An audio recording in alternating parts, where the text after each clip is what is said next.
Chapter 50 Guanjiangzi. This move was told to Su Xingxuan by the Gate of All Wonders. It was not that he could not use the power in the Bible. As long as he activated the Bible with the blood from his fingertips and prayed devoutly, he could activate the power of the Bible.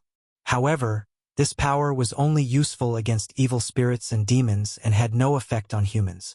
In Wangshan Town, only Su Xingxuan can perform this trick.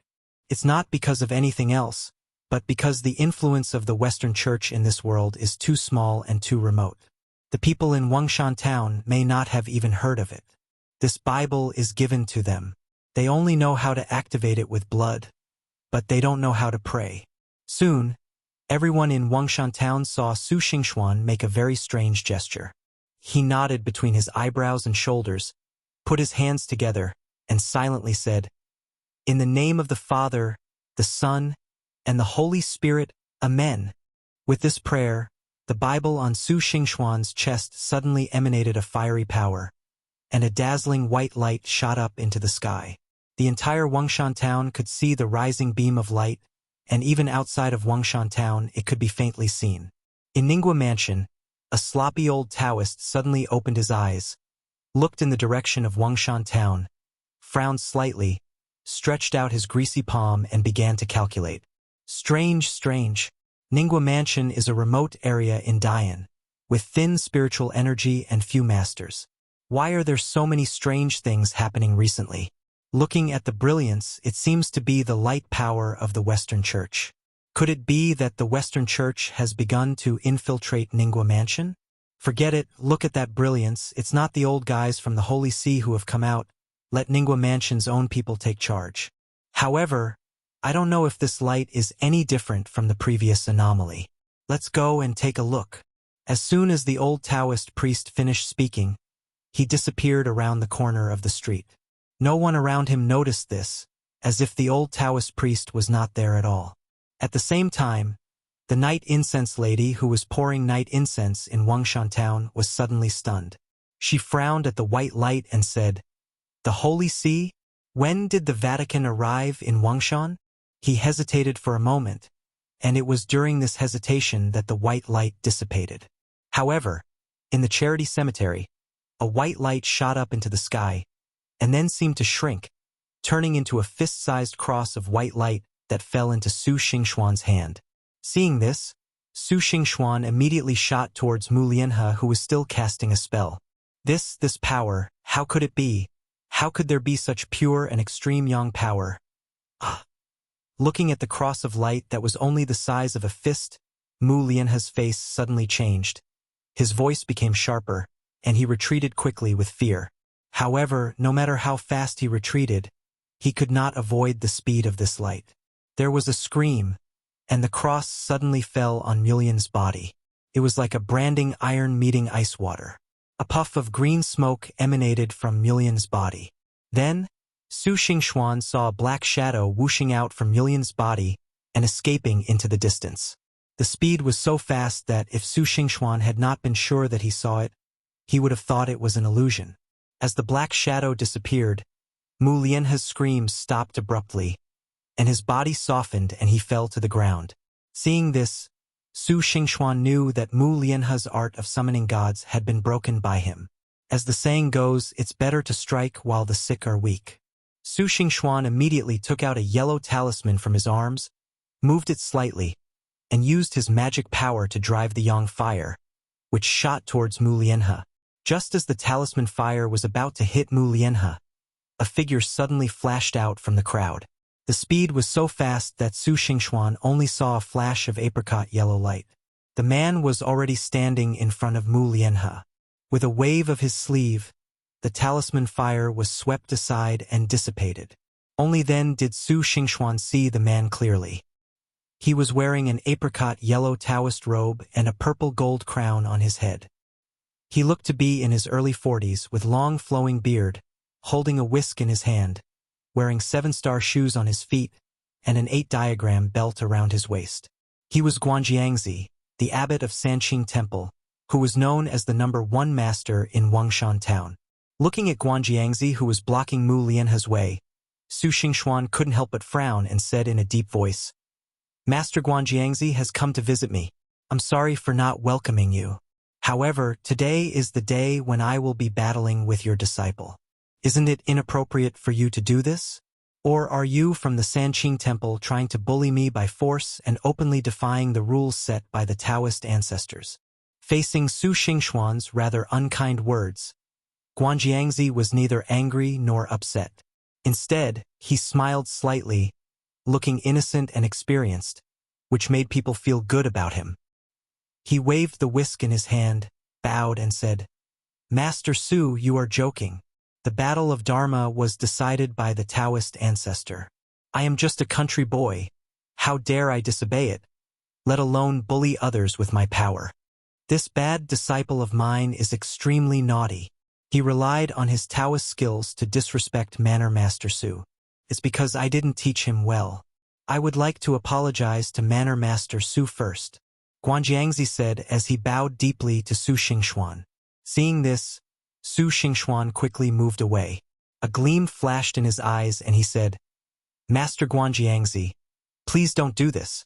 This is too embarrassing for me. In his heart, he was thinking, this Guanjiangzi is amazing. He apologized to a junior like me in public and didn't care about his status at all. If this gets out, his reputation will probably go to a higher level. Upon hearing this, Guanjiangzi stood up and said with a smile, As for the fight of magic, all of you fellow villagers have seen it. Master Su's magic is obviously superior to mine. Even if I lose this time, here are 70 taels of silver. 50 taels are the chips for my bet with Master Su, and the remaining 20 taels are my apology. I hope Master Su doesn't mind. As he spoke, Guanjiangzi tossed a purse to Su Xingxuan, who took it immediately. He weighed it and found it was exactly 70 taels. After looking at Guanjiangzi for a while, and then at the limp Mu Lianhe, Su Xingxuan nodded. Okay, since Taoist Guanjiangzi said so, then this matter ends here. Thank you, Master Su. Guanjiangzi smiled slightly, and then he waved the whisk in his hand, and the yellow beans on the altar suddenly fell to the ground. At the same time, a command flag was also inserted into the ground. Guanjiangzi made a hand seal, and 3 thunders were heard in the clear sky. The mice around jumped out, each found a yellow bean and ate it, and then became stupid and confused, standing there motionless. What is this? Su Xingxuan frowned when he saw this. Guanjiangzi smiled slightly, stepped forward, pulled up the command flag, and waved it towards Mulian. Then the rats crawled under Mulian one by one, and carried Mulian out of the door, causing everyone to exclaim in surprise and call him the Old Immortal. Chapter 51. Beans that turn into soldiers. Watching Guanjiangzi being surrounded by the crowd and walking away step by step, Su Xingxuan frowned slightly, and after a long while he said, What a brilliant trick of turning beans into soldiers. Sowing beans to make soldiers. What is that, senior brother? Hearing this, Zhang Qingya looked up at Su Xingxuan. Upon hearing this, Su Xingxuan looked at Zhang Qingya and explained, The bean summoning soldier technique is a very powerful magical power in our Taoist sect. Legend has it that the caster can transform soybeans into a vast army, thus achieving invincibility. However, only true practitioners know that the bean summoning soldier technique is not that magical. The so-called sowing beans to create soldiers is to infuse magic power into soybeans, use talismans and spells to attract ghosts and spirits, and make them devour the soybeans, thereby controlling the ghosts. However, the ghost soldiers have a high level of cultivation, comparable to a Taoist who has achieved success in cultivation. Therefore, anyone who can perform this level of sowing beans to create soldiers must be a top-notch expert, at least at the level of a half-step heavenly master. Legend has it that if this art of turning beans into soldiers is cultivated to the highest level, it can indeed be practiced as people imagine. It's said that in the past, when Dian was weak and resisted the northern barbarians, when the army was defeated, a supreme celestial master of our sect, the founder of the half-step immortal realm, once transformed a handful of soybeans into 100,000 elite soldiers and stopped the barbarians. It was from that time that the saying that a celestial master is as powerful as 100,000 elite soldiers came from. As for the legendary immortals taking action, they can even transform soybeans into yellow turbaned warriors, comparable to the heavenly master. However, such magical powers are beyond the reach of mortals like you and me. So, the magical power of Taoist Guanjiangzi is really profound. Zhang Qingya praised after hearing this. Xu Xingxuan shook his head upon hearing this and said with a smile, "Junior sister, you think too highly of Guanjiangzi. I have to say that Guanjiangzi has become the #1 master in Wangshan town. His magical power is truly unfathomable. I don't know how much stronger he is than me, but his technique of turning beans into soldiers is really nothing. He's just fooling ordinary people. The true art of turning beans into soldiers is an extremely profound Taoist technique, but Guanjiangzi can only use it to control rats. If those Taoist scholars saw this, they would be laughed at. But then again, Guanjiangzi was able to instantly infuse a handful of unrefined soybeans with magical power. He could even casually pick up the flag to open the altar and attract rats all around. This skill is truly amazing. But compared to his magical power, his ability to manipulate people's hearts is even more impressive to me. What are you talking about, brother? I don't quite understand." Zhang Qingya looked at Xu Xingxuan with some confusion as Xu Xingxuan smiled upon hearing this and reached out to touch Zhang Qingya's head. Look, as soon as Guanjiangzi arrived, he admitted defeat on Million's behalf and handed over the money without hesitation. He was so straightforward. Just for this one thing, I'm afraid there are countless people who say that Guanjiangzi is a virtuous Chuanjin. Although he paid 70 taels of silver, it's just a drop in the bucket for Sanqing Temple. With this good reputation, I'm afraid he can get more than 700 taels of silver in return. Furthermore, he didn't show up earlier or later, but appeared just when I was about to completely defeat Mu Lianhe. Especially when he broke my magic, it was as natural as a breeze blowing over the moon. He looked like a senior expert and he firmly suppressed me. This time, our charity cemetery should have been the center of attention, but instead, all the credit went to him. Especially the last move of turning beans into soldiers. To cultivators like me, it was just a trick, but to others, it was probably a divine trick. Through this move, he advertised his own great magical powers. In the future, if anyone mentions the battle between Mu Lianhe and me, everyone who knows will say that I defeated Mu Lianhe, not his Sanqing Temple. In such a short period of time, he was able to minimize the losses caused by Mu Lianhe's defeat, and he also found another way to divert people's attention. The Taoist Guanjiangzi's method of calculating people's hearts is really not simple. No wonder he has been able to suppress Daming Temple and Chenghuang Temple for so many years. I'm afraid that in addition to his own cultivation, this calculation is also very appropriate. Xu Xingxuan said with a clear look on his face. "Ah, there are still these things, I don't know anything about them?" Zhang Qingya said in surprise, scratching her head and looking at Xu Xingxuan with admiration. Xu Xingxuan smiled upon seeing this, and reached out to touch her head. "Okay, let's not talk about this anymore. Although Guanjiangzi stole a lot of the limelight this time, our goal of re-establishing the reputation of our charity cemetery has been achieved. I'm sure our charity cemetery will be busy in the next few days. Qingya, make sure to organize the account books these days. They should be needed soon." "Yes, I know, senior brother. Don't worry." Zhang Qingya nodded after hearing this. Xu Xingxuan smiled with relief and turned to look at the deserted gate. A hint of suspicion flashed in his eyes. He was a little confused last time. This charity cemetery was not a good place either in terms of location or business. It was in a remote and gloomy place, and the business was only supported by a few poor families. The monthly income was probably not as much as the Sanqing Temple's daily income. To put it nicely, it was a charity cemetery, but to put it bluntly, it was not much different from a dilapidated temple. It's such a hellish place. Mu Lianhe, as the eldest disciple of Sanqing Temple and the son of the mayor, should not be interested in the charity cemetery no matter how you look at it. But such a person who should not be interested in the charity cemetery not only did it, but also did it again and again, without caring about his own reputation, and was willing to take it by force, gambling, fighting, and violence. Why on earth did he do that?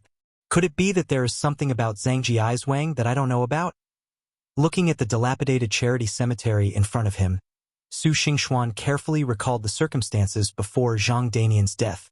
However, no matter how he recalled, there was nothing special before Zhang Danian's death. He just told himself to manage the charity cemetery well and raise Zhang Qingya, and there was nothing else. Could it be that there was something about the charity cemetery that Zhang Danian didn't know? This idea was rejected by Su Xingxuan as soon as it arose. Either there was nothing in the charity cemetery and he was overthinking it. If there was really any difference, the charity cemetery was built by Zhang Danian himself, so it was impossible for him to know nothing. Perhaps it was because he did not understand magic before, so Zhang Danian did not explain anything. This was not impossible. The more he thought about it, the more Su Xingxuan felt that it was possible. Perhaps, if he looked for it from the perspective of magic, he might be able to find some clues. Chapter 52. The Mystery of Yizhuang, Part 1. On the other side, Guanjiangzi led a group of mice to bring Mu Lianhe back to Sanqing Temple.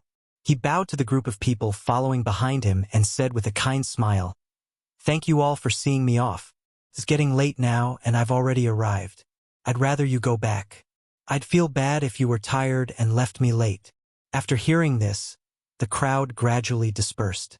When everyone had dispersed, Guanjiangzi's face suddenly darkened.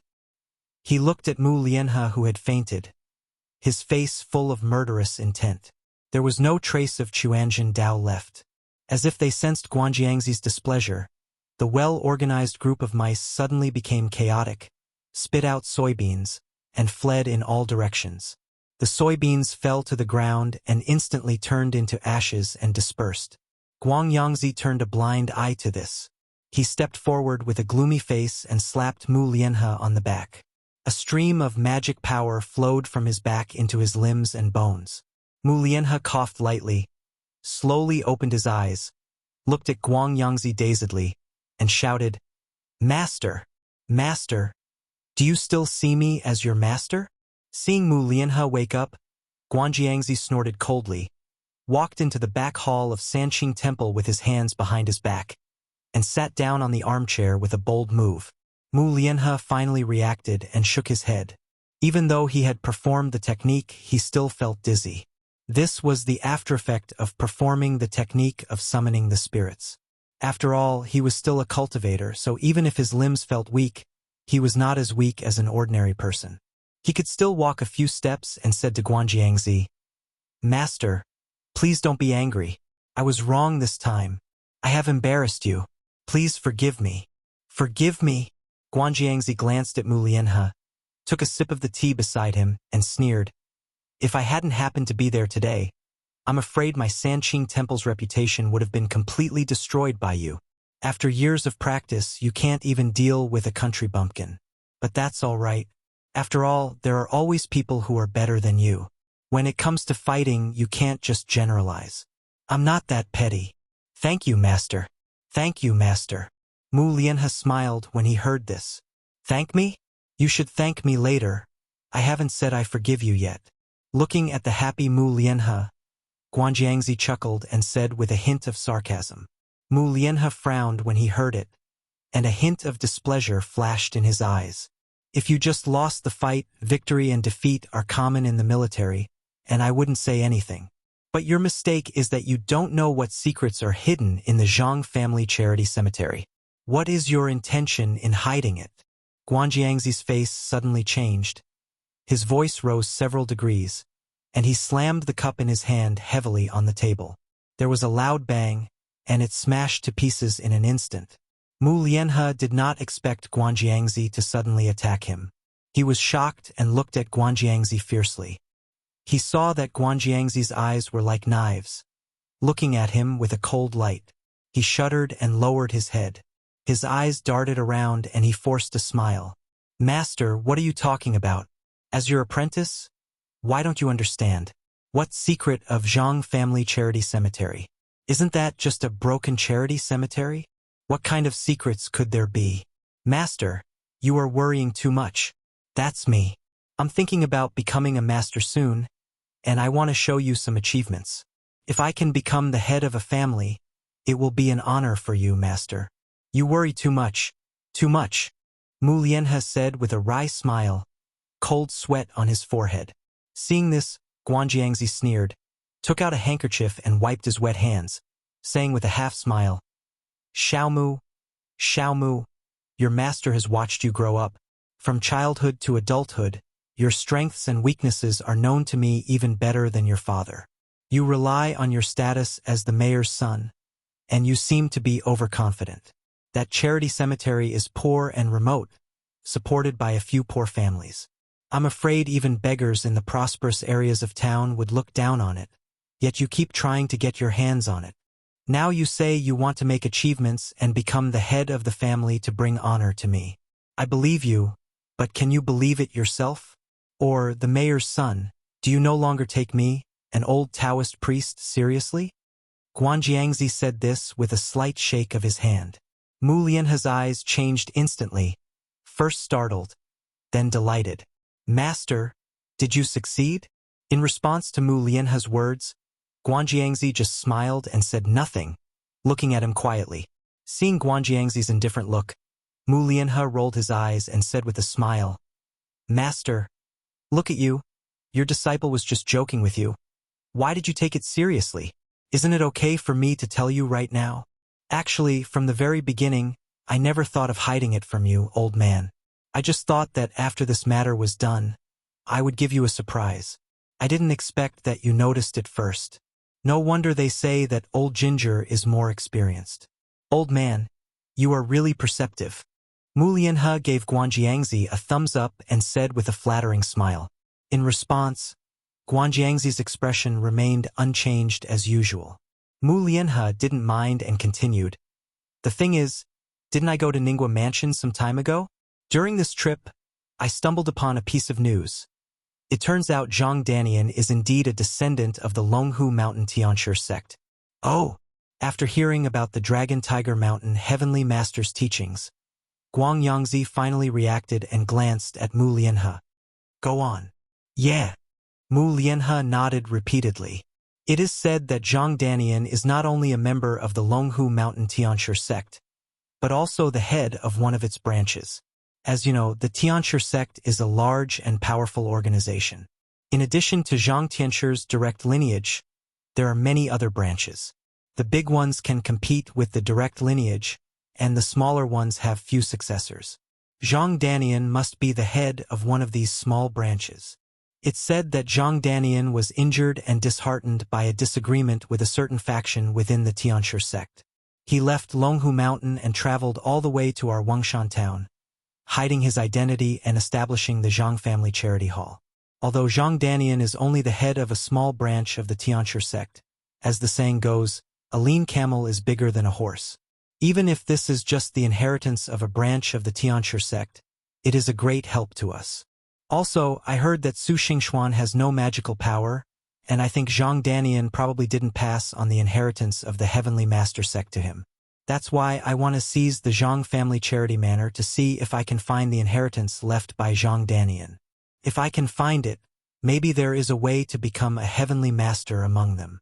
Hearing this, Guangyangzi's eyes lit up, but he quickly shook his head and said, No, you said that Su Xingxuan has no magical power. I think his foundation is very solid, even better than yours. It seems that he has obtained this inheritance. Chapter 53 The Mystery of Yizhuang Part 2 Master is wrong. In my opinion, it is true that Su Xingxuan has not yet obtained the inheritance of the Tianshi sect. Upon hearing this, Mu Lianhe chuckled and said, What do you mean? Guanjiangzi glanced at Mu Lianhe when he heard that.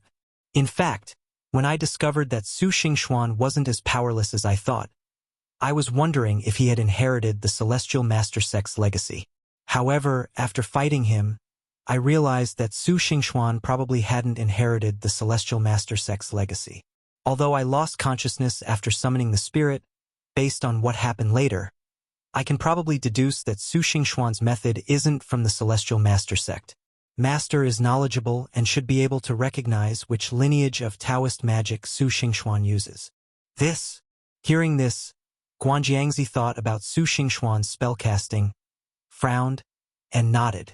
Yes, Su Xingxuan didn't cast the magic of the Tianshi sect, but the magic of the Maoshan lineage. This is strange. Since Zhang Danian is the successor of the Tianshi sect, Why did he pass on the magic of the Maoshan lineage to Su Xingxuan? Although the basic Taoist techniques are similar, the secret techniques of each school are still different. This is strange. This disciple also thinks so, Mu Lianhe said. However, there are rumors that Zhang Danian was expelled from Longhu Mountain. Perhaps because of this, he did not pass on the methods of Su Xingxuan's Tianshi sect, but perhaps the Taoism of the Maoshan lineage. But no matter what, the inheritance of the Tianshi sect should not have fallen into Su Xingxuan's hands. Guang Yangzi nodded after hearing this, and after a moment of silence he said, "Whether he gets it or not, you've already lost the duel with him. It's impossible for you to take over Yi Zhuang anymore. If you keep pestering him, the Taoists will think you're not satisfied with the outcome of the duel. The inheritance of the Tianshi sect is certainly tempting, but the Taoism of our Sanqing temple is also not weak. Becoming a Tianshi is no easy task. Even his Longhu Mountain lineage has produced only a few Tianshi over the years, and most of them rely on the vast power of Longhu Mountain. For this illusory inheritance, if it causes displeasure to the Taoist masters or attracts the attention of Longhu Mountain, it will not be a good thing. If you have such thoughts, it is better to develop our Sanqing temple." Hearing this, Mu Lianhe's eyes suddenly flashed with displeasure, and he cursed the coward inwardly. After thinking about it, he couldn't help but say, "Master, there is another piece of news that your disciple forgot to tell you. There is an uncertain piece of news in the news that your disciple brought back, which is that Zhang Danian may have another treasure in his hands." "What did you say?" Hearing this, Guang Yangzi's face suddenly changed. He grabbed Mu Lianhe and asked sternly, "Tell me clearly, what treasure?" It hurts, master, it hurts." Mu Lianhe grimaced as Guanjiangzi grabbed him and said hurriedly. Guanjiangzi looked down and saw that Mu Lianhe's hand had turned blue from his grip. He quickly let go and said, "Humph, you just deliberately concealed the matter of the treasure just to confuse me. You realized that I didn't care about the inheritance of the Tianshi sect, so you had to tell me. You are fine, kid." Hearing the malicious words in Guanjiangzi's mouth, Mu Lianhe laughed awkwardly and didn't care. "Master, you misunderstood. Isn't the matter of the treasure still uncertain? What if I said it was not there and you blame me? I just heard that there is such a thing. I don't know the specific situation, but no matter what, we should take down Zhangjia Yizhuang first. Even if there is no treasure by then, the inheritance of Tianshi sect is not bad. Don't you think so, master?" Hearing this, Guanjiangzi was silent for a long while. His face as calm as a lake, but his heart was extremely excited. A treasure, Wangshan Town might actually hide a treasure. No, he must get it. With it, not to mention Wangshan Town, he can have a place in the entire Qingshan County, or even Ningxan Prefecture. After a long silence, Guanjiangzi looked at Mu Lianhe and said, "If that's the case, then we really need to take down Zhangjia Yizhuang quickly. However, we still need to think carefully about how to do it. After all, your fight with Zhangjia Yizhuang this time caused quite a stir. I'm afraid Daming Temple, City God Temple, and even Su Xingxuan are starting to get suspicious. If we make any more moves and they discover the existence of the treasure, or even spread the news, it will be beyond our control. No way, it's just a Zhang family charity cemetery. There won't be any trouble." Mu Lianhe looked at Guanjiangzi uncertainly and said, "Stupid," Guanjiangzi scolded. "Do you think everyone else is as foolish as you? That old monk from Daming Temple and that stubborn old man from City God Temple are both tough guys. Su Xingxuan may not be much of a deal-breaker, but he knows the Zhang family charity cemetery best. He can see things we can see even better. Even a fool would know there's something fishy going on with a charity cemetery of little value like you. Ah? Well, what should we do? Why don't we just take action? Master, you have the highest level of cultivation in town, so who can surpass you?" Mu Lianhe frowned. Hearing this, Guanjiangzi was so determined to destroy Mu Lianhe that he glared at him fiercely. "I told you were stupid, but you're really even worse. My cultivation is indeed the best in Wangshan Town. But so what? All Buddhist temples in the world are one family, and all temples in the world belong to the imperial court. If I ignore Daming Temple and Chenghuang Temple, I will immediately face the masters from all Buddhist temples and high priests from all temples in the world. At that time, what will a mere Sanqing temple mean to me? For now, we can't make any unusual moves against the Zhang family charity manor. We hope that Zhang Danian's inheritance can be hidden and not easily discovered. Also, immediately send out orders to monitor Daming Temple and City God Temple. Spread the word to those spies that we at Sanqing Temple want to unify Wangshan Town and intend to wipe out Daming Temple and City God Temple. Master, aren't you making enemies for us? Mu Lianhe looked at Guanjiangzi in confusion. It doesn't matter. Only in this way can you find an excuse to attack Zhangja Charity Manor. Besides, July 15th is coming soon. The Taoist conference held every 10 years will be held at that time. We can take advantage of that opportunity to take over Zhangja Charity Manor and attack Daming Temple and City God Temple at the same time. Then we can pretend to be defeated and lose to them and pay some price. Although this will damage the interests of Sanqing Temple, we can get a treasure. The benefits outweigh the disadvantages. Guanjiangzi smiled proudly. Chapter 54. Heaven Covering Secret Art. Let's talk about two things separately. Without talking about the calculations behind Guanjiangzi and Mulian, let's talk about Zhangja Charity Cemetery.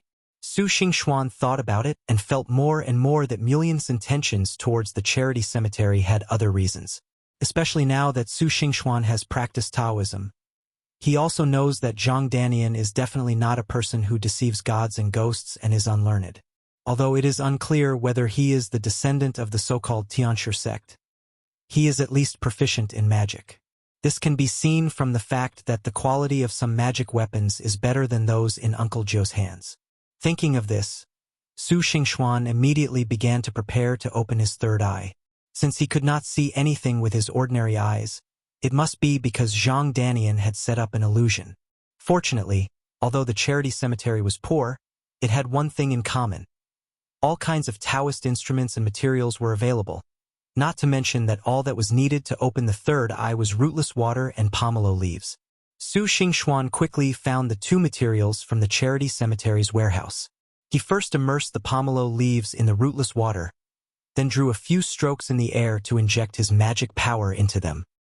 He then picked them up and gently wiped them on his eyelids. He opened his eyes only after feeling a cool feeling slowly sinking into his eyeballs. Huh? How could this happen? Su Xingxuan was stunned after opening his eyes. In Su Xingxuan's guess, Zhang Danian should have left behind some kind of inheritance or something, but he just used a trick to cover it up so he didn't know. The reason why Mu Lianhe wanted to get the charity cemetery again and again should be because of this reason. But after opening his third eye, Su Xingxuan found that the charity cemetery in front of him was still the same charity cemetery in front of him, without any difference at all. The dilapidated places were still dilapidated, and the dark corners were still dark, with no difference. Am I wrong? Zhang Danian really didn't leave any inheritance. Then what is Mu Lianhe's purpose? Su Xingxuan frowned slightly and muttered to himself. Brother, what are you doing? It's late. Why aren't you sleeping yet? At this moment, Zhang Qingya's voice suddenly rang out. Su Xingxuan looked up and saw Zhang Qingya, wearing a clean white middle-length dress, standing at the door with sleepy eyes. She glanced at some magical instruments beside Su Xingxuan and slowly walked over. Rootless water, pomelo leaves, cinnabar, yellow paper. Brother, are you catching ghosts? Is the charity cemetery haunted? That shouldn't be the case. After Daddy died, we didn't store any corpses or worship any ghosts, so it shouldn't be haunted. Zhang Qingya rubbed her eyes and said. Hearing this, Su Xingxuan was stunned. A flash of inspiration came to his mind and he grabbed Zhang Qingya and said, Qingya, what did you just say? Say it again. Ah. Zhang Qingya was startled by Su Xingxuan's move. Looking at the somewhat excited Su Xingxuan, she hesitated for a moment before saying, I said, after Daddy died, we didn't store any corpses or worship any ghosts, so there shouldn't be any ghosts. Did I say something wrong? Zombies, ghosts, yes, that's it. I was wondering why something was wrong. So this is the problem. Su Xingxuan let go of Zhang Qingya, clapped his hands and said, then looked at Zhang Qingya's frightened look and suddenly remembered what he had done. An awkward smile appeared on his face, and he scratched his head and smiled at Zhang Qingya. Qingya, be good. It's okay. Senior brother still has some things to take care of here. You just go back to sleep. It's okay. After hearing this, Zhang Qingya looked at Su Xingxuan. Her big watery eyes were full of confusion, but she nodded obediently and said, Then you should go to bed early too, senior brother. After saying that, she slowly went back to her room, looking back every step of the way. Seeing Zhang Qingya return to her room, Su Xingxuan finally turned around and smiled at the peaceful charity cemetery. I was wondering why I always felt something was amiss. I thought my guess was wrong and there was nothing in the cemetery. Now it seems that the cemetery really does have such a secret. Otherwise, a cemetery that has been operating for years, even if it has not been operating for a while, must be a place where Yin and ghost energy gather. But after opening the third eye, I couldn't see a single ghostly aura around me. Not even a Yin aura at all. I'm afraid it's 3 times more righteous than what comes from an ordinary family. Something is clearly wrong. It seems Zhang Danian must have used a special trick. There must be some secret behind such a special trick. Su Xingxuan pondered for a moment as he spoke, then took out the Maoshan secret art from his bosom. Although the Maoshan secret art was only a dozen pages long, it was the culmination of Maoshan Taoism. Basically, the most profound techniques of the Maoshan lineage were recorded in it, and many of them could only be performed when one reached the realm of a true person. After a quick look, according to the records of Maoshan secret techniques, there is a kind of sleight of hand called the sky-covering secret technique. As the name suggests, when this secret technique is performed to the highest level, even the sky can be covered. It is considered an extremely powerful illusion. However, being powerful also means being difficult to practice. If you want to perform this secret technique, you must first have the cultivation level of a real person. In other words, the person who performs this secret technique must at least be a master of psychic communication and spellcasting. Seeing this, Su Xingxuan glanced suspiciously at the dilapidated charity cemetery in front of him. Could it be that Zhang Danian has reached the level of a true person realm cultivator? If he is truly a true person realm expert, why would he be confined to such a small charity cemetery? Not only that, according to the records in the Maoshan secret art, this secret art is extremely difficult to perform and can only be performed by people who are very proficient in Taoism. What makes Su Xingxuan even more embarrassed is that the Maoshan secret art only has some introductions to this secret art of covering the sky and how to judge whether you have encountered this art. But there is no introduction at all on how to break it. According to the records in the book, the secret art of covering the sky has a big flaw, which is that it can only deceive people at first, but has no effect on evil spirits and ghosts. Unless the secret art of covering the sky is practiced to a very high level, ghosts with less cultivation can detect it. Therefore, many cultivators will use ghosts to find the vital point of the secret art of covering the sky when facing it. However, this can only find the vital point of the secret art of covering the sky, and there is still no record of how to break it. Looking at this record, Su Xingxuan thought for a while, took out the ghost cage from his arms, and drew a few times in the air. A flash of light appeared on the ghost cage, and a black vortex suddenly appeared on the ghost cage. A black shadow jumped out of the ghost cage and rushed towards the outside of the charity cemetery. Seeing this, Su Xingxuan was prepared. He smiled slightly and pointed to his waist.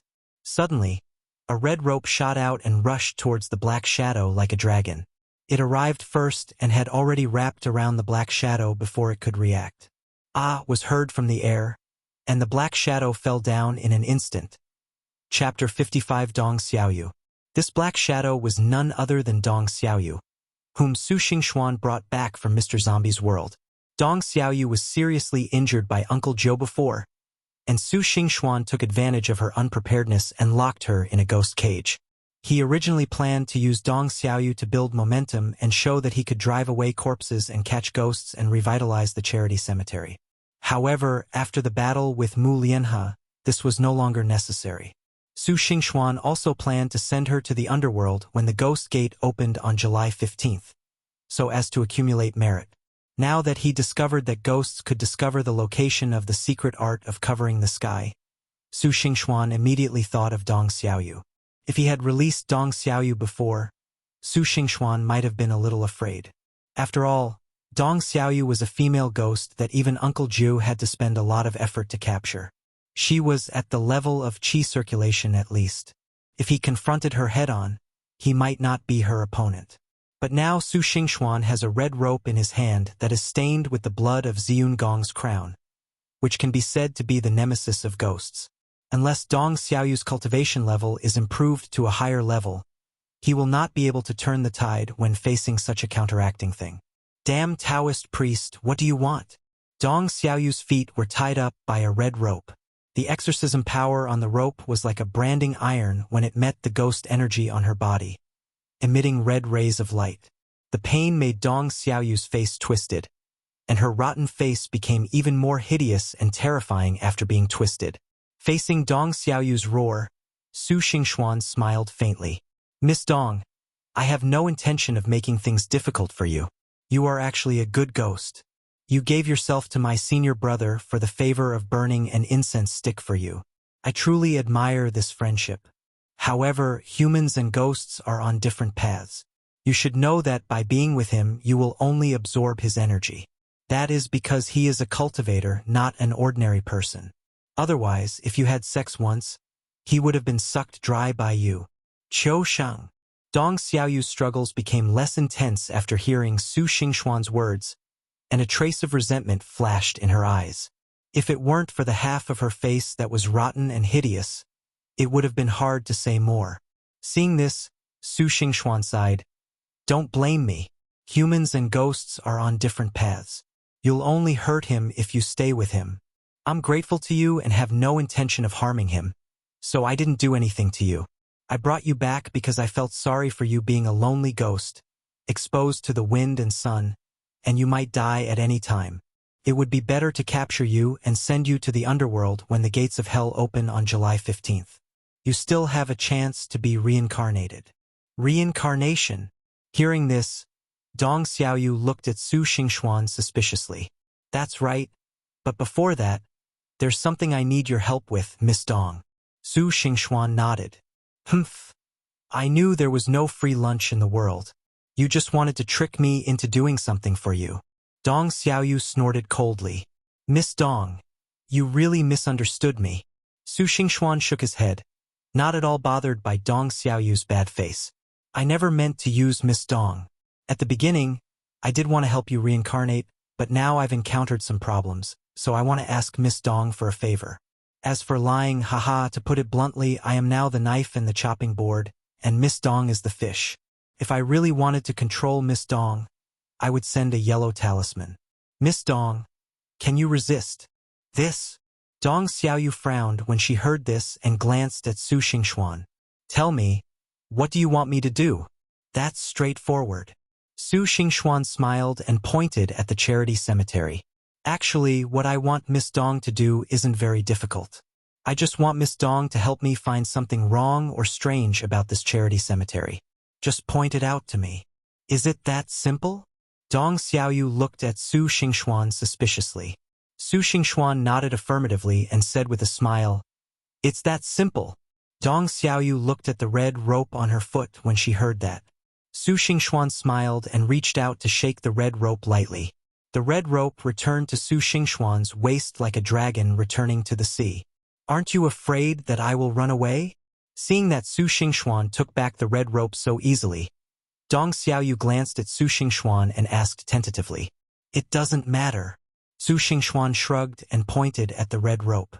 Although this rope of mine isn't a great treasure, it can be considered your nemesis, Miss Dong. If you want to run, I can stop you. Even if I can't stop Miss Dong, the worst that can happen is that I can go out and find another ghost and still achieve my goal. But Miss Dong, you're different. Su Xingxuan gave Dong Xiaoyu a deep look. No matter what you think, Miss Dong, there's something I want to remind you. This isn't Rinjia Town, this is Wangshan Town. Don't think I'm the only Taoist here. To be honest, there are at least 3 Qi Transformation Realm Masters in Wangshan Town, and more than a dozen other Taoists. Miss Dong, you know what this kind of scene means without me saying anything. If you leave my charity cemetery, Miss Dong, and you can survive in Wangshan town for 3 days without being beaten to death. I will never practice Taoism again in this life, Su Xingxuan said with a smile.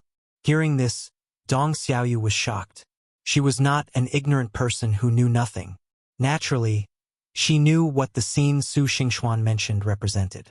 If it was really as Su Xingxuan said, she would probably be beaten to death within a few hours after leaving the charity cemetery. After taking a look at Su Xingxuan, who was sitting on the Dio Yutai, and then looking at the red rope around his waist that was emitting a faint red light, Dong Xiaoyu still didn't dare to take the risk.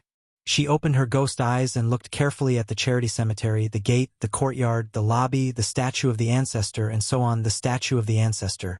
Suddenly, when Dong Xiaoyu was looking at the statue of the ancestor enshrined in the charity cemetery, a dazzling golden light suddenly came from the statue. It seemed that there was no wind or cloud in the sky. Suddenly, a thunder sounded in the air. Dong Xiaoyu screamed and was knocked away by the golden light of the ancestor statue. Miss Dong. Su Xingxuan's face suddenly changed when he saw this scene. He never expected that such a situation would occur. After all, the Maoshan secret technique directly stated that ghosts could see the vital points of the covering the sky secret technique, but did not say that such a situation would occur. Seeing this, Su Xingxuan hurriedly helped Dong Xiaoyu up. Su Xingxuan had just helped Dong Xiaoyu up and had not even had time to check on her condition when he saw a bolt of lightning tearing through the sky and striking towards Su Xingxuan. Su Xingxuan's eyes widened when he saw this scene, but he could not dodge at all and could only watch the lightning strike towards him. Chapter 56 Zhang Danian. It happened so quickly that the lightning struck down without giving Su Xingxuan any time to react. When it seemed that Su Xingxuan and Dong Xiaoyu were about to die under the lightning, Su Xingxuan's chest suddenly jumped slightly. If it were usual, Su Xingxuan would definitely be able to notice this, but now, his mind was full of lightning and regret. If he had known that this would happen with the secret art of covering the sky, he should not have touched it even if he died. It seemed that his heartbeat stopped at this moment. Just when Su Xingxuan was about to close his eyes and wait for death, suddenly, a copper bell jumped out from his chest. The copper bell rushed towards the lightning. With a bang, the lightning instantly fell on the copper bell. The violent explosion and loud noise that Su Xingxuan had expected did not occur. The lightning fell on the copper bell, like a drop in the ocean, without any movement, and the copper bell just floated in the air. If it weren't for the flash of lightning that occasionally flashed across the surface of the copper bell, Su Xingxuan would have thought that time had stopped. Just like that, after a long while, Su Xingxuan came back to his senses. He looked at the copper bell floating in the air, then looked at Dong Xiaoyu, who was unconscious on the ground. His forehead was covered in cold sweat, and his hands and feet felt weak. Su Xingxuan swallowed his saliva and took out the ghost cage from his arms with trembling hands. He cast the spell twice in a row and made mistakes because he was too nervous. He finally succeeded on the third time and then put Dong Xiaoyu back into the ghost cage. It was fine when it didn't move, but as soon as it moved, perhaps because of the fluctuation of the magic, the copper bell that was originally motionless in the air suddenly emitted a golden light. Su Xingxuan's face suddenly changed, and he kept backing away, crashing onto the table with a bang. He didn't even care that the incense burner and cups had hit the ground, and looked at the copper bell with horror on his face. The copper bell shone with golden light, then shook gently, and a crisp bell sounded. As the bell rang, the copper bell seemed to have exhausted its power, and the golden light instantly converged and disappeared into the copper bell. The copper bell also seemed to lose its power and fell to the ground and rolled a few times. Looking at this scene, Su Xingxuan was stunned. What was going on? Before he could figure out what was happening, another thing suddenly made him have no time to think about other things. Just after the sound of the bronze bell stopped, the statue of the ancestor behind him suddenly emitted a faint light. If this kind of light were in the daytime, it would be difficult to detect, but in the dark night it was as eye-catching as the bright moon in the sky. Looking at the glowing statue of the ancestor, Su Xingxuan felt that his brain was not enough at this moment. Why did emergencies happen one after another? If he had known earlier, he would have guarded the charity cemetery safely and steadily, which was better than all kinds of situations. He didn't even know whether he would suddenly die in such a sudden change. Just when Su Xingxuan's forehead began to sweat again, a sound like a broken cup suddenly came from the statue of the ancestor. Then, in Su Xingxuan's disbelieving eyes, a figure gradually emerged. Yes, it was a figure, an illusion, and it was a person Su Xingxuan was very familiar with, the figure of Zhang Danian. Xingxuan, long time no see? Zhang Danian said with a smile. Ah, this master you.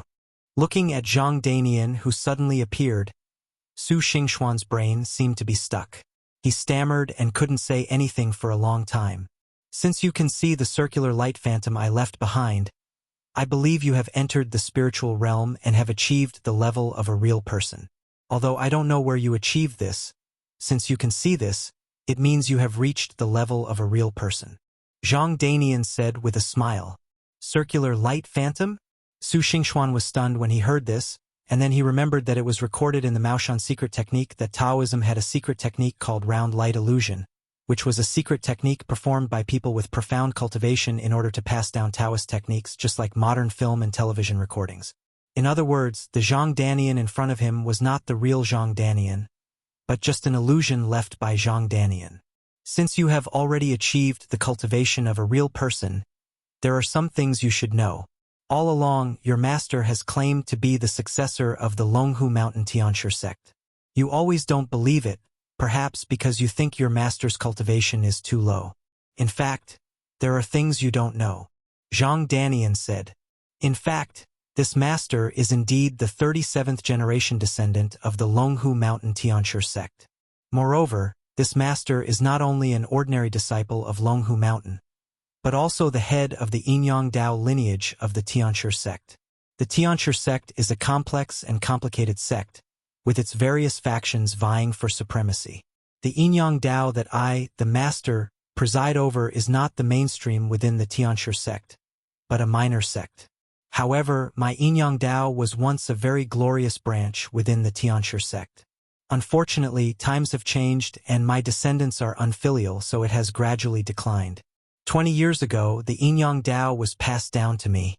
At that time, I was full of vigor and ambition, and I thought I was extraordinary. Apart from a few direct descendants of the Tianshi sect and the leaders of several major branches, I didn't care about anyone else. I was determined to make the Yinyang Dao one of the mainstream branches of the Tianshi sect. You don't care about me. Back then, I was young and achieved the status of a true person at the tender age of 20. My aptitude was only below that of an innate Dao body. Not to mention in this small branch of Yinyang Dao, even in the entire Tianshi sect, my aptitude was the best. It was precisely because of this that I became even more arrogant. Speaking of this, a trace of nostalgia appeared on Zhang Danian's face. It seemed that the time at that time must have been his most glorious time. At the same time, Su Xingxuan was secretly amazed. He achieved the status of a real person at the age of 20. This speed was comparable to that of the heavenly masters of all generations. No wonder Zhang Danian was like this. If it were him, without the gate of all wonders, he might not have entered the Qi containment realm by now. Can be seen that Zhang Danian's aptitude is really high. At that time, I was arrogant and looked down on everyone except the elders of the sect. I even relied on the treasures in my hands to fight against the younger generations of various factions within the Tianshi sect. I was unrivaled at the time. Because of this, I became more and more arrogant, and finally set my sights on the direct descendants of the Tianshi sect. In the beginning, both the senior masters of my Yinyang Dao and the other masters in Longhu Mountain tried their best to prevent this fight. After all, from their perspective, whether it was me or my direct descendants, we were the future pillars of the Tianshi sect. If any damage was done, the only loss would be to the Tianshi sect. But I was determined to defeat all the disciples and insisted on fighting with them. As a result, there are always people who are better than you, and there are things you can do better than you. Zhang Danian smiled bitterly, his face full of bitterness. Chapter 57. Banner of Summoning. I believe you can guess the result. I was completely defeated in that fight. Logically, I should have stopped since I was defeated. But at that time, perhaps I was really blinded by arrogance. Not only did I not stop, but I was relentless and even took out the treasure of my yin-yang Dao, insisting on fighting to the death with that direct descendant. Zhang Danian said with a wry smile, "Now that I think about it, that direct descendant is worthy of being the direct descendant of my heavenly master sect. He's the next heavenly master, and he's superior to me in both cultivation and character. When I fought him, although he defeated me, his attacks were measured. He was able to force me back without hurting me. Unfortunately, I was so focused on defeating him that I didn't notice this. If he had been a little more powerful, perhaps I wouldn't have made such a big mistake. When I saw I was defeated, I was so upset that I unleashed my most powerful yin-yang Dao technique.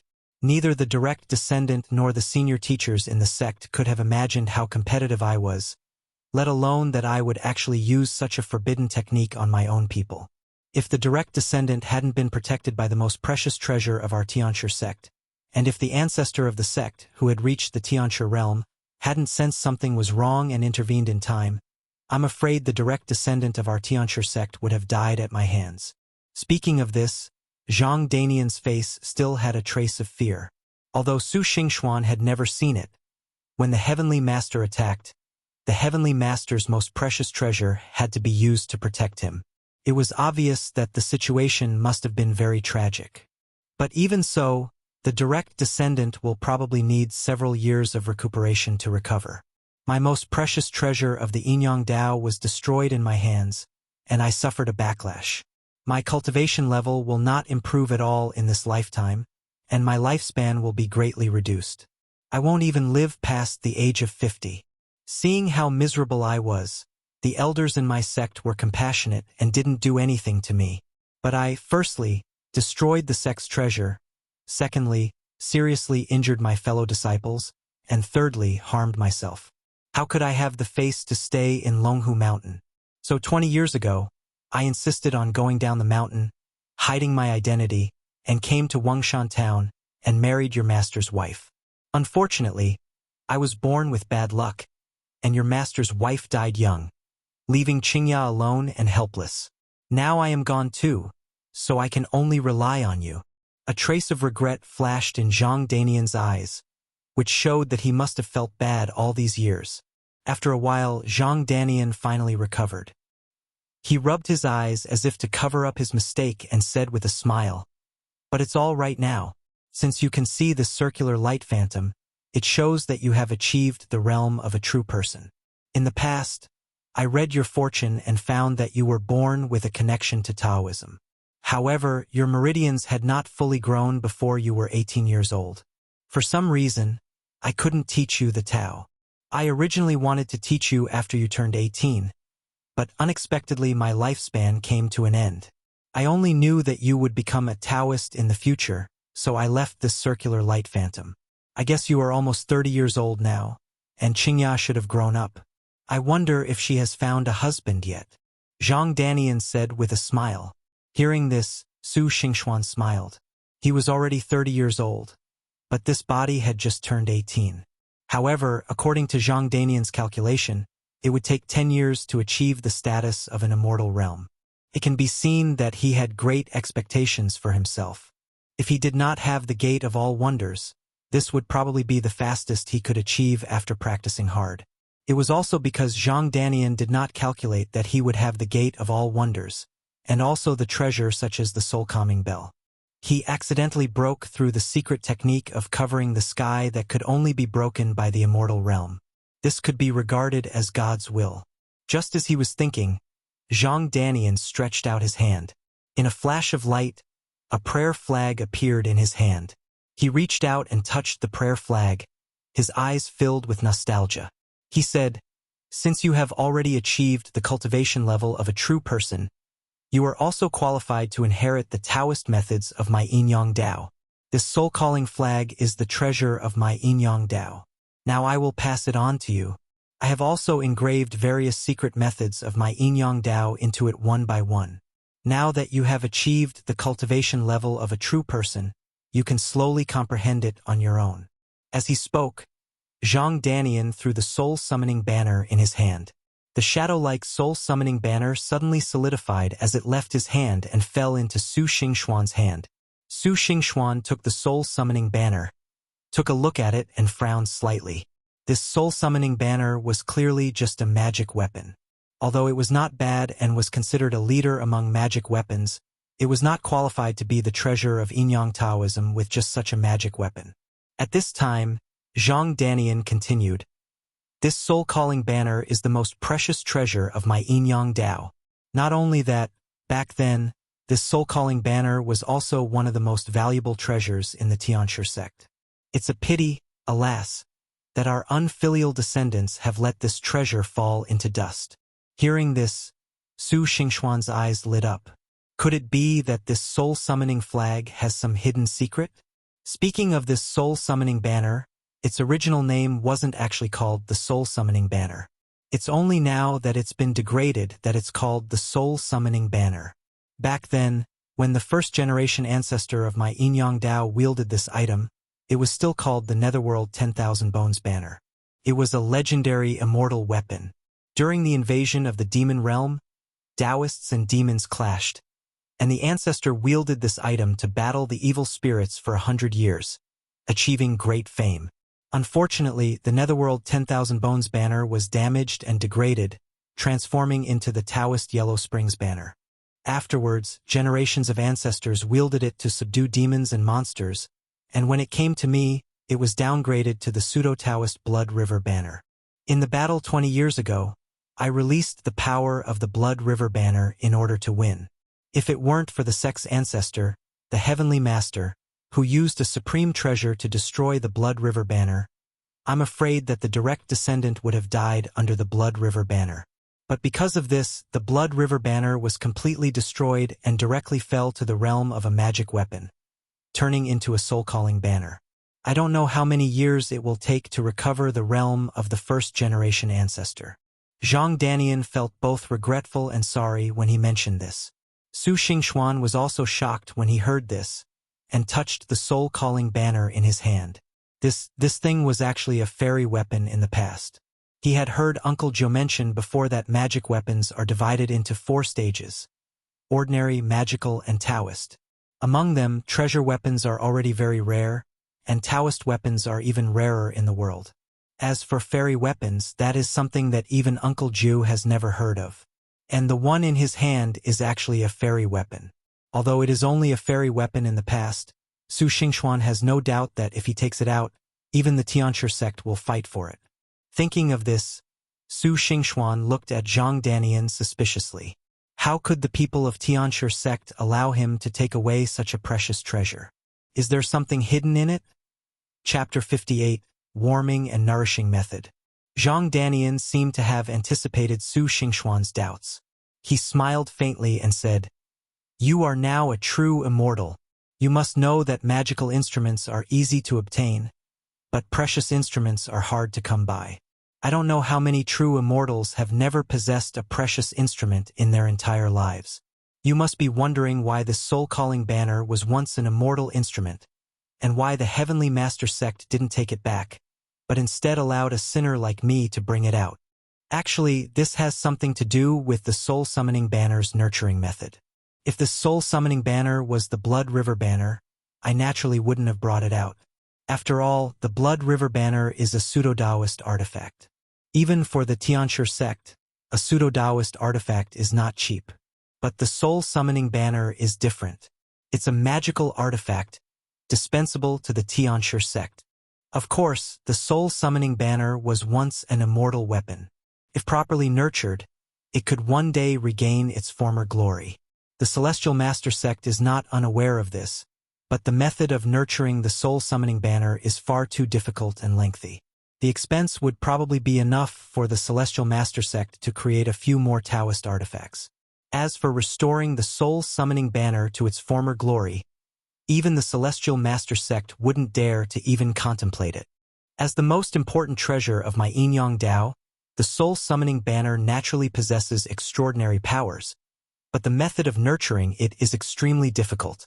If I want to increase the power of the soul-summoning banner and nurture it, there is only one way, and that is to sacrifice ghosts. The more ghosts there are, the greater the power of the soul-summoning banner will be. Perhaps you might be a little confused. Since we're only using ghosts for sacrifice, there are countless ghosts in the world. With the ability of the Heavenly Master Sect, who knows how many ghosts they capture each year? Can't we just use them to sacrifice to the soul-summoning banner? What's the trouble? You only know one side of the story, not the other. Hearing what Zhang Danian said, Su Xingxuan smiled awkwardly. He had indeed thought so just now. But it was also true that the Tianshi sect was an expert in catching ghosts. Since they didn't do so, there must be a reason. Zhang Danian continued, Actually, your idea isn't wrong. However, there's one thing, our Tianshi sect is the supreme righteous path taught by Tianshi Zhang. It emphasizes the path of self-rectification and the fight against demons. If, as you envision, you sacrifice the ghosts of the world to refine the soul-summoning banner, what's the difference between that and falling into the demonic path? Even if we agree, our ancestors wouldn't approve of falling into the demonic path for a treasure. That's one thing. Secondly, although this soul-summoning banner sounds like a magic treasure, it is different from the magic cultivators who cultivate ghosts and use ghosts to sacrifice to refine magical instruments. Although the soul-summoning banner is also refined with ghosts, the ones used for sacrifice must be those evil spirits. Firstly, evil spirits have high cultivation levels and can enhance the power of the soul-summoning banner. Secondly, they have committed many evil deeds, so using them to sacrifice to the soul-summoning banner will not be affected by karma, but will instead be a matter of immeasurable merit. Not only that, the ghosts that are taken into the soul-summoning flag will be baptized by the power of the flag. The power of the holder will continuously purify the vicious evil spirits and boundless sins in them. This is the purest method of salvation in our Taoism. After the vicious evil spirits and boundless sins are saved, they will be sent to the underworld for reincarnation, and the vicious evil spirits and boundless sins will be transformed into the power of the soul-summoning flag. This is the absolute authentic Taoism. So you should know how difficult it is to offer sacrifices and nurture the soul-summoning banner. Although there are many ghosts in the world, how many of them can be considered truly evil spirits and have committed serious sins? Moreover, those evil spirits with serious sins are often stained with karma. Using them to offer sacrifices and nurture the soul-summoning banner will be tainted with karma, which will not benefit your own cultivation and will also affect the fortune of the Tianshi sect. It's precisely because repairing the soul-summoning banner is nearly impossible, and without the full dedication of several generations, it won't be of much use. Apart from my Yin-Yang Dao lineage, almost no one in the Tianshi sect is willing to undertake such a thankless task. Naturally, they let me bring it out. Now that I have passed it on to you, I don't want you to restore its original glory. I just think that although the soul-calling banner cannot restore its former glory, it is also a top-notch magic weapon. Moreover, for various reasons, it can carry the Taoism of my Yin-Yang Dao. That's why I leave it to you. Remember that after you take control of the soul-calling banner, you must not be greedy for its power, act recklessly, sacrifice innocent ghosts to refine treasures, and fall into the devil's way. Otherwise, when the time comes, it will definitely attract the senior masters of my Tianshi sect to kill you. Zhang Danian warned repeatedly. Okay, after saying so much, I'm sure you're a little annoyed. I hope you can practice well in the future. If you can become a heavenly master one day, you can go to Longhu Mountain and pass on my Yin-Yang Dao. If not, then forget it. Also, please take good care of Qingya for me and don't let her suffer any grievances. As he spoke, Zhang Danian smiled slightly and disappeared in the air. Everything returned to normal, except for the soul-summoning banner in Su Xingxuan's hand, which proved that everything was not an illusion.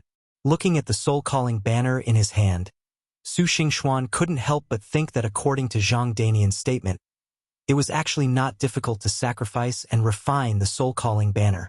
As long as there were enough evil ghosts, or more importantly, evil ghosts that were not affected by cause and effect, they could be used to sacrifice and refine the soul-calling banner. This was very difficult for other people, but for himself, it seemed that this restriction was not very difficult. After all, he possessed the gate of all wonders and could travel to and from the worlds of the heavens. There were quite a few evil ghosts in those small worlds. It was not difficult for him to collect evil ghosts, but he didn't know if they would be affected by cause and effect. Thinking of this, Su Xingxuan quickly asked the Gate of Wonders, "Gate of Wonders, let me ask you, if I use the ghosts in the small world to sacrifice and refine the soul-calling banner, will it be contaminated by karma? All small worlds are illusions that have transformed from illusions into reality. Since they are transformed from illusions into reality, they are naturally not contaminated by cause and effect. However, the host can only use evil spirits to sacrifice and refine them, otherwise it will damage his luck. Once his luck falls in a small world, it is very likely that the small world will backfire. Moreover, after the host has sacrificed and refined the soul-summoning flag, he needs to use some luck power to cleanse it when he brings it out of the Gate of All Wonders. There are no other requirements." Hearing this, Su Xingxuan was delighted. It really worked. It seemed that this soul-summoning banner was really tailor-made for him. As long as he experienced a few more small worlds, the soul-summoning banner would regain its former glory. Thinking of the word immortal weapon, Su Xingxuan couldn't help but get excited. If the time to enter the small world had not come yet, he would have entered the small world and killed everyone. Took him a while to calm down. Chapter 59. Sparring. After calming down, Su Xingxuan probed his spiritual consciousness into the soul-summoning banner, wanting to see what the Yin-Yang Taoist secret method that Zhang Danian mentioned looked like. However, as soon as his spiritual consciousness entered it, he only felt a golden light all around, and the whole place was full of characters flashing with golden light. The golden light was extremely dazzling, and he could not see clearly what was written. Seeing this scene, Su Xingxuan knew that although he had accidentally broken through the secret art of covering the sky and obtained the soul-summoning banner, he did not have the cultivation of a real person and could not learn these Taoist arts at all. It would be better to wait until he entered the realm of a real person before trying again. Thinking of this, Su Xingxuan withdrew his consciousness and went back to his room. In this way, the days passed one by one. Because of a battle with Mu Lianhe, Su Xingxuan became famous in Wangshan town. Although a lot of it was taken away by Guanjiangzi later, he still gained fame in Wangshan town. Many people brought tablets for him to worship. Although these people were not very happy about Su Xingxuan doubling the price, they had no choice but to accept it. After all, compared with the other three families, even if the price was doubled, the charity cemetery was still much cheaper. Su Xingxuan did not care much about this. Although many people returned to the charity cemetery to offer sacrifices, they were still a minority of poor people. Moreover, this matter was simple, just a few yellow talismans and daily worship. In Mr. Zombie's world, Wen Kai did this kind of thing, and here it was Zhang Qingya's job and he didn't need to worry about it at all. Secondly, he had just received 70 taels of silver from Guanjiangzi, so the charity house would not be short of money for the time being. Su Xingxuan devoted all his energy to practicing. The spiritual energy level of the main world was simply too high. In the past half-month, it was much stronger than the previous 3 months of hard practice. Su Xingxuan couldn't help but think that if he continued like this, he would be able to enter the realm of qi circulation within 2 months. In addition, the soul-calling banner is also Su Xingxuan's top priority at this stage. After carefully understanding the soul-calling banner, Su Xingxuan knew why the Tianshi sect was unwilling to sacrifice and refine the soul-calling banner. Just like Zhang Danian said, it is really too difficult to sacrifice and refine the soul-calling banner. Just like now, if you want to activate the soul-calling banner, you need a ghost with good cultivation to sacrifice and refine it. Su Xingxuan originally wanted to use Dong Xiaoyu for the sacrifice, but the Gate of Wonders reminded her that although Dong Xiaoyu was a lonely ghost, she had never done anything evil. Although she had sins, she was still far from reaching the level of an evil ghost. If it was used for ordinary sacrifices to the soul-calling flag, it would be okay, but the murderous aura was not enough to activate the soul-calling flag, unless she took the initiative to use Taoist magic to raise the ghost and increase her murderous aura. However, doing so would be too detrimental to one's virtue and it would be easy to fall into the evil path, so he put it on hold. As for catching a fierce ghost, Su Xingxuan thought about it and gave up. not to mention whether he could be an opponent of a fierce ghost with good cultivation. Even if he caught it, it was not certain that he would not be affected by cause and effect. It would be better to get familiar with the soul-summoning flag in his hand. However, although Dong Xiaoyu could not be used to sacrifice the soul-summoning banner, Su Xingxuan discovered another use for her, which was to be his sparring partner. Su Xingxuan's practice time was neither long nor short, and he had several treasures in his hands, which could be said to be richer than those of ordinary real people. He also had a charity cemetery as his foundation, and he had all the materials for practicing Taoism. The only thing he lacked was practical experience. As night fell, the movement that occurred every day in the charity cemetery appeared again. Su Xingxuan was seen wearing an apricot-yellow Taoist robe, holding a peach with sword in one hand and a compass in the other. He walked carefully in the courtyard step by step, looking around vigilantly. Suddenly, Su Xingxuan felt a gust of wind and dodged to the side. At the same time, 3 yellow talismans shot out. A muffled groan was heard in the void, and then a curvy figure appeared. However, Su Xingxuan was not moved at all.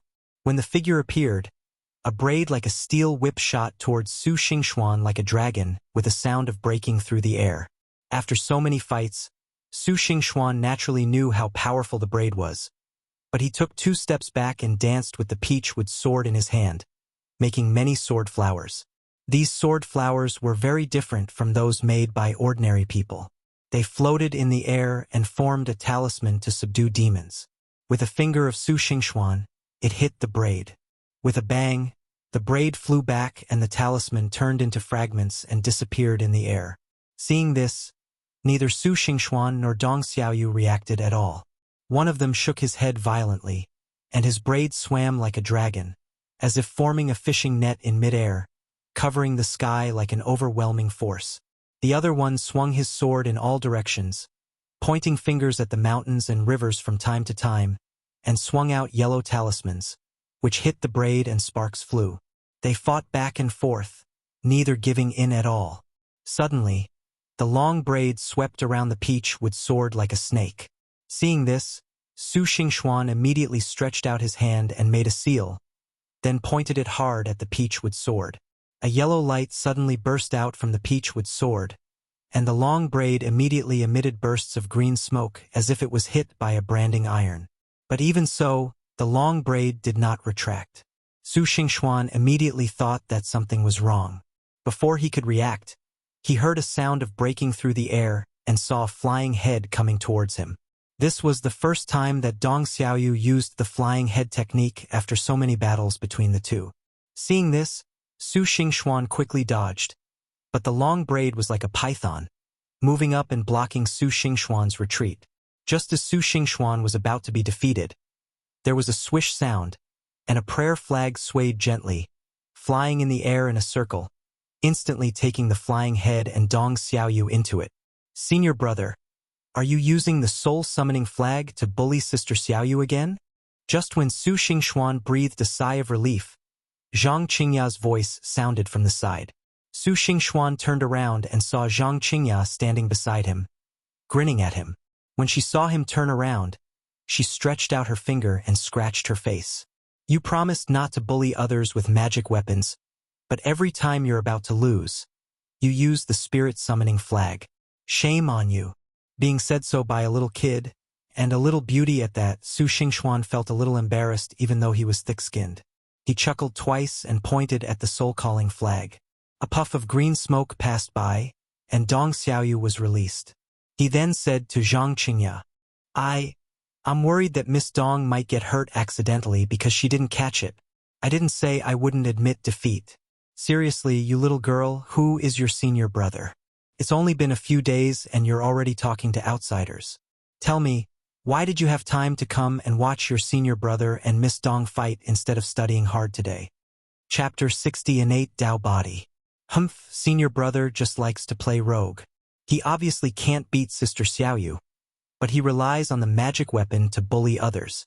He doesn't even admit it. He has no shame. Zhang Qingya said as she ran to Dong Xiaoyu, stuck out her tongue at Su Xingxuan, and made a face. Dong Xiaoyu couldn't help but burst out laughing at this scene, while Su Xingxuan became more and more embarrassed.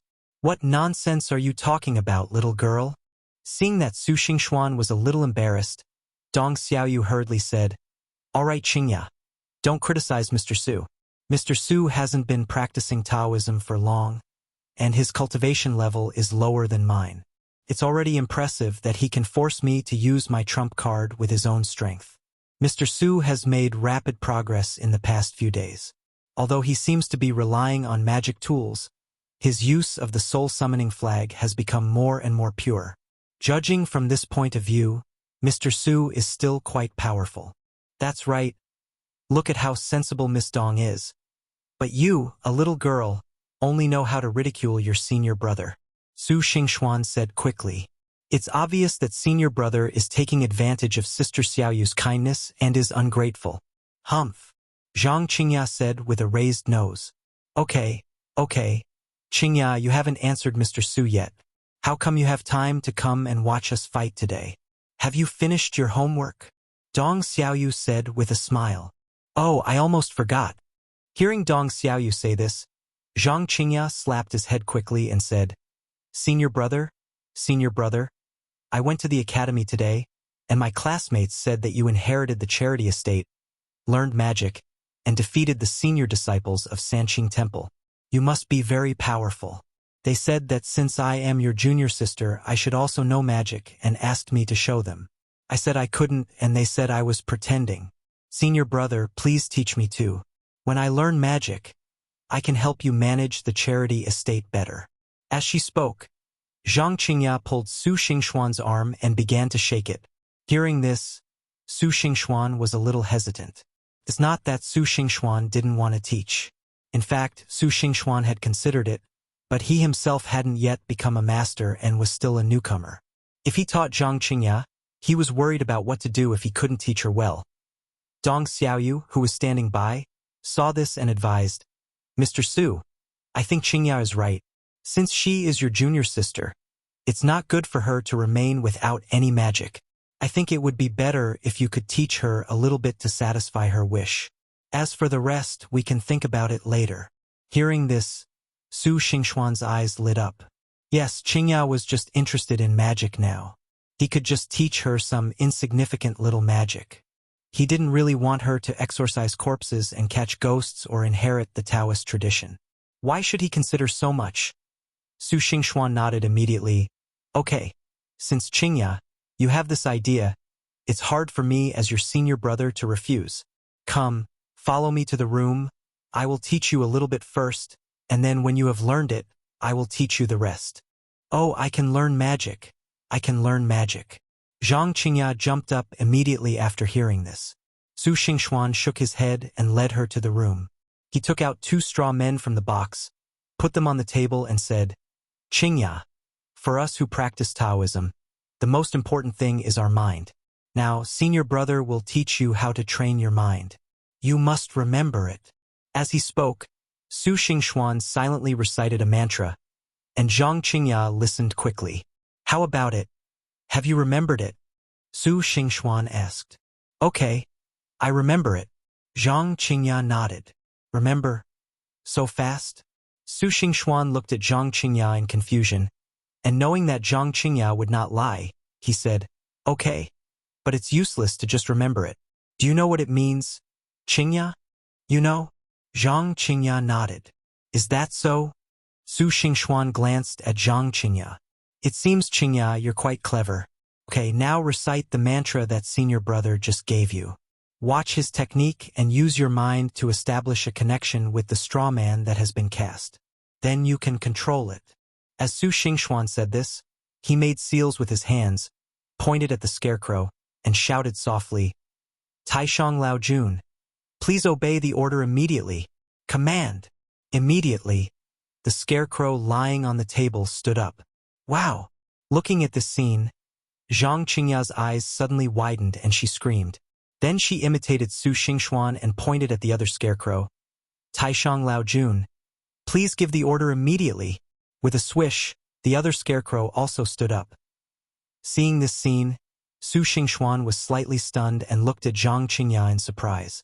At this time, Zhang Qingya was excited and did not pay attention to Su Xingxuan's reaction. Instead, she controlled the scarecrow by herself, walking, jumping, and even flying, and circled around the two of them. "Brother, this is very interesting. Do you have any other spells to teach me?" After playing with the scarecrow for a while, Zhang Qingya said with a smile. Hearing this, Su Xingxuan forced a smile, held down Zhang Qingya's hand that was still casting a spell, and said, "Qingya, before you learn a new spell, I want to check your body to determine which spell is suitable for you." "Oh, okay. Senior brother, you check it out." Zhang Qingya was stunned when he heard that, then smiled. Su Xingxuan nodded, but a trace of solemnity flashed in his eyes. He stretched out his hand and pinched Zhang Qingya's arm inch by inch. It was not that Su Xingxuan was taking advantage of Zhang Qingya, but he was using the most commonly used Taoist bone-touching technique to determine a person's aptitude. As he pinched inch by inch, Su Xingxuan's expression became more and more solemn. Finally, the last inch was pinched. Su Xingxuan looked at Zhang Qingya, put his hand on her dantian, and slightly sent out a stream of spiritual energy. As soon as the spiritual energy entered Zhang Qingya's dantian, a vigorous and powerful force came from her dantian, instantly shaking out the spiritual energy and shaking Su Xingxuan's hand away. "Huh, it's a little hot. What's wrong with you, brother?" Feeling something strange in his dantian, Zhang Qingya looked up at Su Xingxuan, but saw that Su Xingxuan's face was solemn, so she asked hurriedly. Hearing Zhang Qingya's words, Su Xingxuan immediately came back to his senses. He looked at Zhang Qingya and forced a smile. "Oh, nothing. I'm just a little tired from fighting with Miss Dong today and teaching you magic." "Ah, senior brother, you are tired. Then Qingya will not learn magic today. Senior brother, please rest early. Qingya will go back." Zhang Qingya said hurriedly after hearing this. "Well, Qingya, be good. I'll teach you magic after your senior has rested." Su Xingxuan smiled and touched her head. Zhang Qingya nodded obediently and turned back. Looking at Zhang Qingya's departing figure, Su Xingxuan frowned and murmured, "Innate Tao body. Qingya is actually the legendary innate Tao body. How could this be?" Chapter 61 Mr. Ghost. For a long time, practicing Taoism has been a matter that requires great talent. Of course, Taoism follows nature, which does not mean that one must have top-notch qualifications to achieve success. After all, over the years, there have been some people who were not particularly talented but eventually became heavenly masters, and even achieved the legendary immortal body. But generally speaking, in the early stages of cultivation, people with good aptitude will indeed progress a little faster than those with poor aptitude. Among all kinds of people, there is a type of physique that is called the illegitimate child of heaven, called the innate Taoist body. Anyone who practices Taoism wants to become an immortal and live forever. The innate Taoist body naturally contains an innate energy, which is stored in the dantian. This power, which is different from magic power, true essence, and spiritual power, has various names, such as immortal roots, immortal bones, and immortal tendons. In short, it has many advantages over ordinary people, and the speed of practice is much faster. If it was just the speed of cultivation that was fast, that would be fine. The key is that this innate energy comes from the same source as the legendary immortal energy.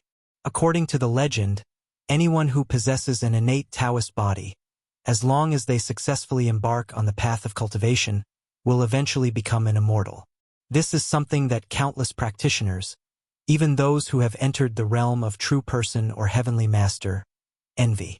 Speaking of which, possessing an innate Taoist body is naturally a good thing. Apart from anything else, if Su Xingxuan himself possessed an innate Taoist body, he would probably wake up laughing in his dreams. However, now it is Zhang Qingya who possesses an innate Taoist body, and Su Xingxuan feels a little tricky. It's not that Su Xingxuan is jealous of Zhang Qingya or anything like that. On the contrary, Su Xingxuan is happier than anyone else that Zhang Qingya possesses an innate Taoist body. But there is one thing: because of the innate Taoist body or that innate energy, it has always been coveted by people in the evil ways, and even some people in the righteous ways who have evil intentions. In the eyes of these people, the reason why the innate Taoist body can achieve such great achievements is due to that innate qi. If one can plunder the innate qi from someone who possesses an innate Taoist body, one can transform oneself into an innate Taoist body. However, this can only be done when the innate Taoist body has not yet been cultivated into a true person and the innate qi has not yet been integrated into one's body. Whether this statement is correct or not does not have a definite answer in the cultivation world, but one thing that can be explained is that many people are indeed eyeing the innate Tao body, and over the years in Dayan, there have indeed been many innate Tao bodies who have just entered the realm of cultivation and had their Tao foundation taken away and died an untimely death. That's why Su Xingxuan's face looked so ugly when he found out that Zhang Qingya actually had the legendary innate Taoist body. He couldn't help but feel fortunate that he hadn't really taught Zhang Qingya the Tao yet. Otherwise, once Zhang Qingya started practicing, her innate Taoist body would have strange phenomena. At that time, how could he, a mere person who had just come into contact with Taoism, protect her? At least before he became a real person, it was absolutely impossible. For this reason, Su Xingxuan did not teach Zhang Qingya any magic in the following time. He said that what he was practicing now was the magic of Maoshan Taoism, while the magic passed down by Zhang Danian was the magic of Tianshi Taoism. If he taught it casually, there would be problems, so he wanted to wait and teach her after he had mastered the two Taoist methods. Although Zhang Qingya was somewhat reluctant, she was an obedient girl after all. Seeing Su Xingxuan say that, she did not cry or make a fuss. With Dong Xiaoyu's persuasion, she accepted this fact. Knowing that Zhang Qingya was an innate Taoist body, Su Xingxuan suddenly felt that the burden on his shoulders was much heavier. Yinyang Dao, Sanqing Temple, soul-calling banner, plus an innate Taoist body. Su Xingxuan, who was originally somewhat satisfied with the speed of his cultivation, felt for the first time that his cultivation speed was still too slow. Maybe it was because of this, but in the following period of time, his cultivation speed was a bit faster. On the day when the Gate of All Wonders was opened, he finally entered the realm of nourishing qi circulation. He felt the magic power in his dantian slowly flowing through the meridians, constantly absorbing the spiritual energy of the outside world, circulating over and over again. Su Xingxuan finally understood why reaching the realm of nourishing qi circulation would become the standard for becoming a master in the Dharma-ending age. Only when he reached this stage could he be considered to have truly entered the path of cultivation. At night, looking at the silent Yizhuang, Su Xingxuan returned to his room and summoned the Gate of Wonders. Gate of Wonders. How is it? Can I enter the small world now? As soon as Su Xingxuan finished speaking, the Gate of Wonders answered him in the simplest way, just like last time. Dragons and phoenixes were flying, unicorns were running, countless gods and demons appeared, and a vast and boundless power pressed down heavily. Among the countless Dharma images, a string of characters that looked like Oracle Bones script but were more mysterious and obscure than Oracle Bones script slowly appeared, as if it was made of pure gold, emitting thousands of feet of golden light. Su Xingxuan, who had experienced this once, did not just stand there staring blankly this time, but instead focused his attention on the row of Oracle Bone inscriptions. You can enter the world, the film and television series, Mr. Vampire. The world synopsis. The quack Mao Shanming is not proficient in magic, but he has endless tricks. He often uses the two ghosts Debao and Xiaobao to cheat people out of food and drink. While exorcising ghosts for the wealthy Tan Baiwan, he encounters a fierce ghost and escapes overnight. Late at night, Mao Shanming breaks into the once quiet village. The village is being harassed by evil horse thieves and is heavily guarded. Mao Shanming was mistakenly captured by the security captain as a horse thief, but was saved thanks to the timely appearance of Taoist Master Joshu. At this moment, horse thieves arrived. After a fierce battle, the villagers successfully repelled the thieves. Due to a dispute, Debao and Xiaobao were taken in by Uncle Jiu. Mao Shanming then realized the difference between humans and ghosts and decided to part ways with the two ghosts. However, Debao was abducted by a horse thief skilled in magic and ordered to attack someone wearing a Taoist robe. The fierce bandit, the thief's wife, went to rescue her two companions who were held hostage and died in the well. However, the ghosts of the two companions took over the bodies of fellow townspeople. The fried ghosts were not made, but half-cooked. The thief's wife reappeared, stirring up a feud between humans and ghosts. The luck required to return is 1,500 points, and the host's current luck is 0. Mr. Vampire? This movie is also a classic by Uncle Ing, but unlike Mr. Vampire, which focuses on zombies, this one is more about fighting ghosts, especially the battle with the sorcerer and the thief, as well as the scenes with pot-bottom ash and fried ghosts, which are classics. What makes Su Xingxuan even happier is that there are at least hundreds of wrong souls and evil spirits in the charity cemetery run by Uncle Joe in the movie. If he can find a way to get them, it will be very helpful for refining the soul-calling banner. Thinking of this, Su Xingxuan immediately chose to enter, and a familiar pain suddenly came over him. Chapter 62 Female Ghost. When the pain subsided and Su Xingxuan opened his eyes, he found himself in a small town. Looking up at the moonless sky, Su Xingxuan couldn't help but wonder how long it would take for the plot to begin. Would it be like in Mr. Vampire, where he would have to wait for some time? Thinking of this, Su Xingxuan strolled around the town.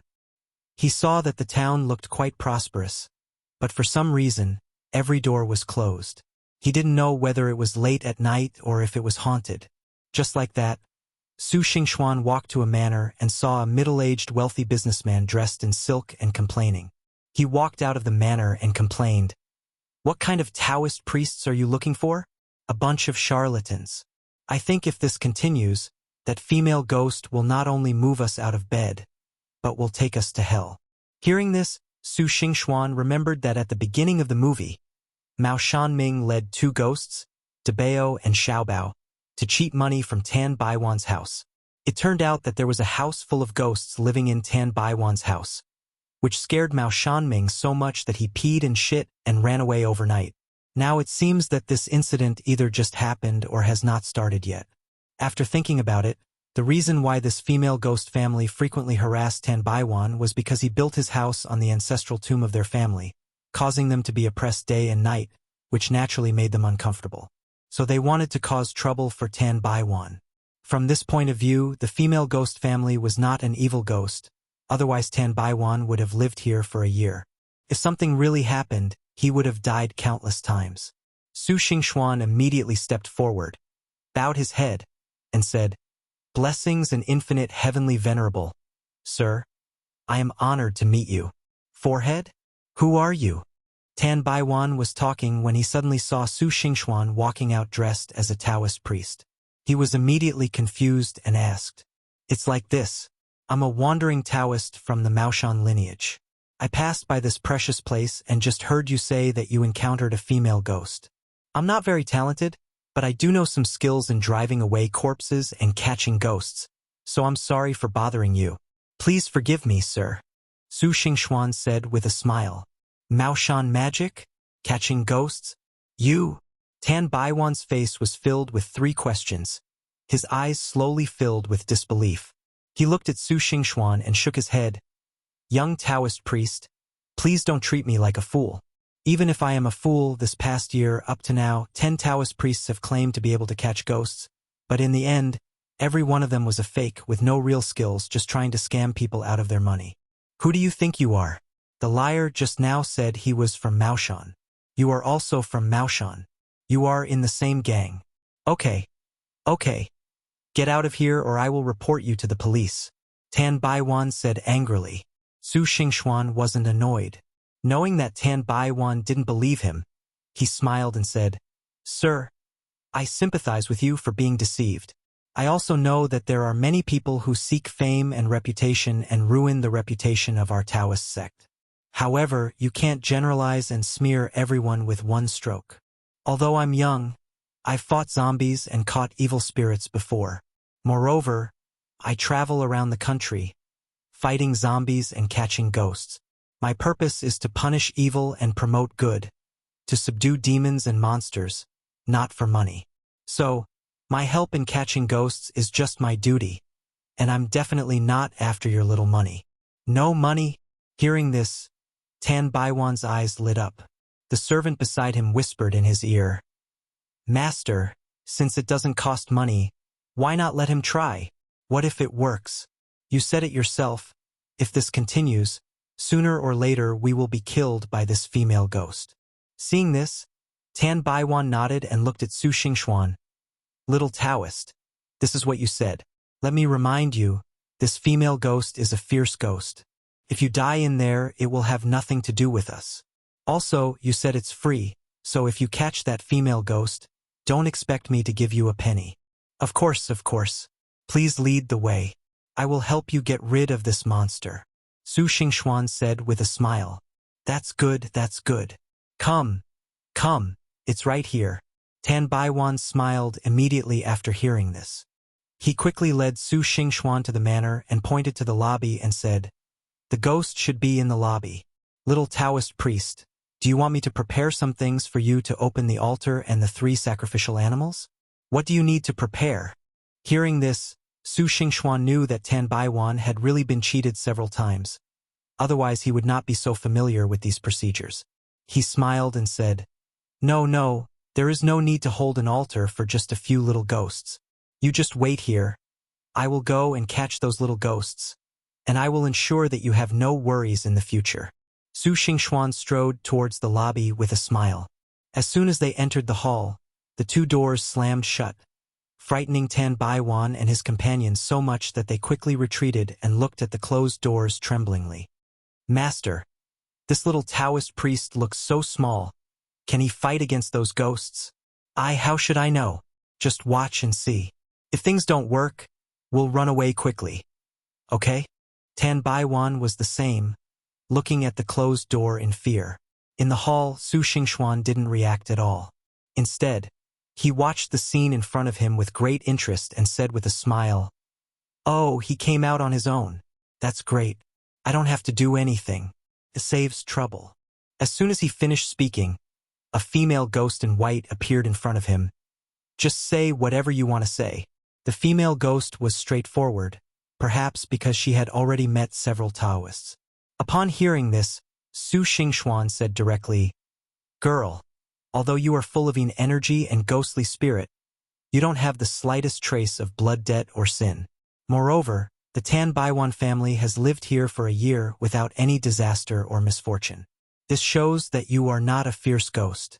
You are just moving people out of bed every day. It is at most a prank.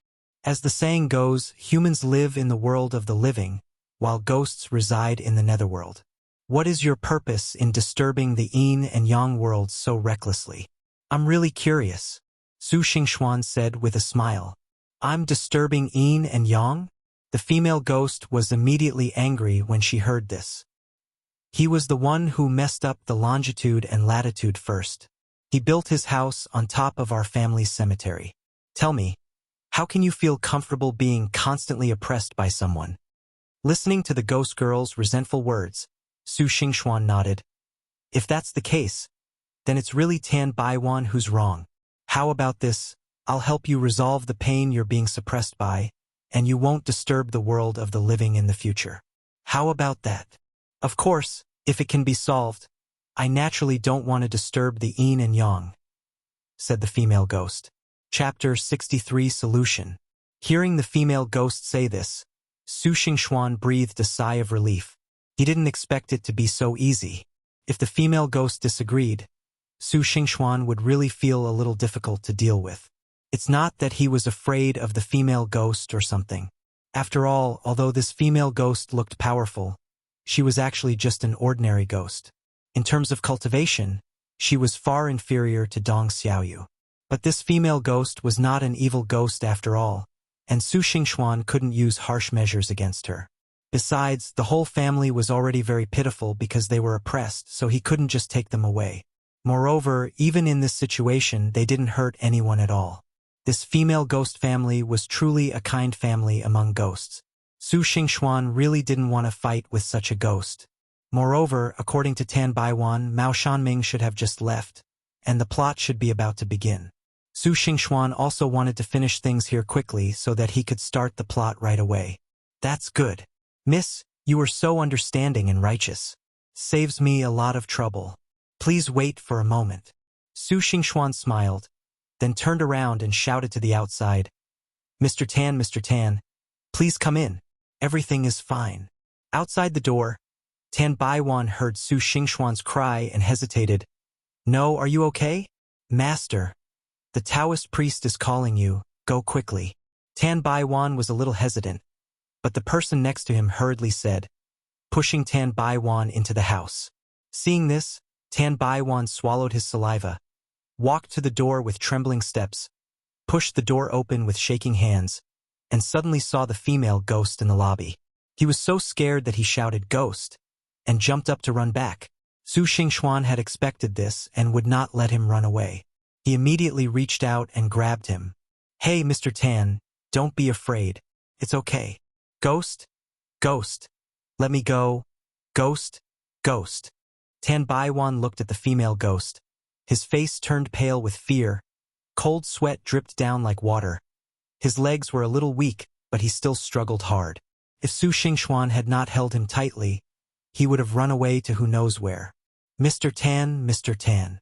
Su Xingxuan kept calling out Tan Baiwan's name, but the frightened Tan Baiwan just kept yelling "Ghost" and ignored Su Xingxuan. Seeing this, Su Xingxuan frowned and shouted, "Stop yelling. If you keep yelling, I'll let her eat you." As soon as these words came out, Tan Baiwan's throat suddenly became like a pinched drake, with a quack sound being blocked in his throat. He looked at Su Xingxuan with horror, his face turning from white to red from holding it in, but he didn't dare to make a sound. Seeing this, Su Xingxuan shook his head, pointed at the female ghost and said, "Mr. Tan, I've figured out what happened. This girl, the female ghost you're talking about, wants to move you out of bed every day because you built your house on top of someone else's family cemetery. This made the family miserable and anxious, so she's trying to harm you. If I were to ask you, Mr. Tan, you are really bold. There is a whole family of ghosts living under the house, and you dare to build a house here. If not you, who else will the ghosts go after?" Su Xingxuan said, giving Tan Baiwan a blank look. Hearing Su Xingxuan's words, Tan Baiwan's fear was much less. He looked at Su Xingxuan and pointed at his mouth. Su Xingxuan nodded and said, "It's okay. Go ahead." "Huh." Hearing this, Tan Baiwan breathed a sigh of relief, then glanced at the female ghost and said, I don't know either. Then, what should I do now? Otherwise, I might as well stop living here and sell it." "Sell it to whom?" "Let's not talk about whether anyone wants this ghost thing of yours, Mr. Tan. Even if it is sold, this girl's family will still be oppressed. Even if you, the culprit, move away, it will be useless. However, there is a way to remedy the situation. Now, I have two solutions. I wonder if you are willing to listen to them, Mr. Tan." Yes, Taoist priest, please tell me," Tan Baiwan said flatteringly. Su Xingxuan smiled upon seeing this. "The first method is for you to push this recipe out and then help this girl's family repair the grave. But the expense, I'm afraid you, Mr. Tan, can't afford it. The second one, tell me about the second one." Hearing Su Xingxuan say this, Tan Baiwan said hurriedly, "The second one is simple and saves a lot of trouble. I think, Mr. Tan, your family should have an ancestral hall. The second way is that, Mr. Tan, you can enshrine this girl's family. In this way, even if your house is on their family cemetery, there will be no problem because after the enshrinement, you are also considered a family in a sense. The difference between the upper and lower floors is almost like 2 floors, so naturally there will be no feeling of oppression. What do you think?" Su Xingxuan said with a smile. "Ah." Hearing this, Tan Baiwan hesitated. You want me to support a family of ghosts, right?" "Ha!" Upon hearing this, the female ghost frowned and looked at Tan Baiwan coldly. Seeing this, Tan Baiwan was so scared that his face turned pale and he looked at Su Xingxuan. Su Xingxuan also snorted lightly. "Mr. Tan, I have told you the method. If you are willing, just ask someone to prepare the tablet, and I will help you enshrine this girl and her family, and you will live in peace from now on. Otherwise, you can only wish you good luck." Su Xingxuan stood up and prepared to leave. Seeing Su Xingxuan was about to leave, Tan Baiwan's face suddenly changed, and he hurriedly grabbed Su Xingxuan. No, Taoist priest, please don't. I promise? Isn't it enough that I promise you?" Tan Baiwan said with a bitter face, and the grievance on his face was almost written on his face. Seeing this, Su Xingxuan smiled and said, "That's right. Mr. Tan, you should be happy. I've seen this girl's family. They are all kind ghosts with great merit. If you offer them sacrifices, their merit will become yours. Then your family's assets may even increase. Moreover, with their family around, no demons or ghosts dare to harm you. It also solves your problem of being harassed by ghosts. It will attract wealth, protect you, and solve the problem of disasters. It's a three-pronged approach. Really? Hearing Su Xingxuan say this, Tan Baiwan suddenly became happy, and the grievance on his face disappeared immediately. Master, I'll go down and prepare it right away. I'll go right away. Tan Baiwan rushed out of the hall happily, shouting, Where are the people? Where are the people? Where did they die? Get out now.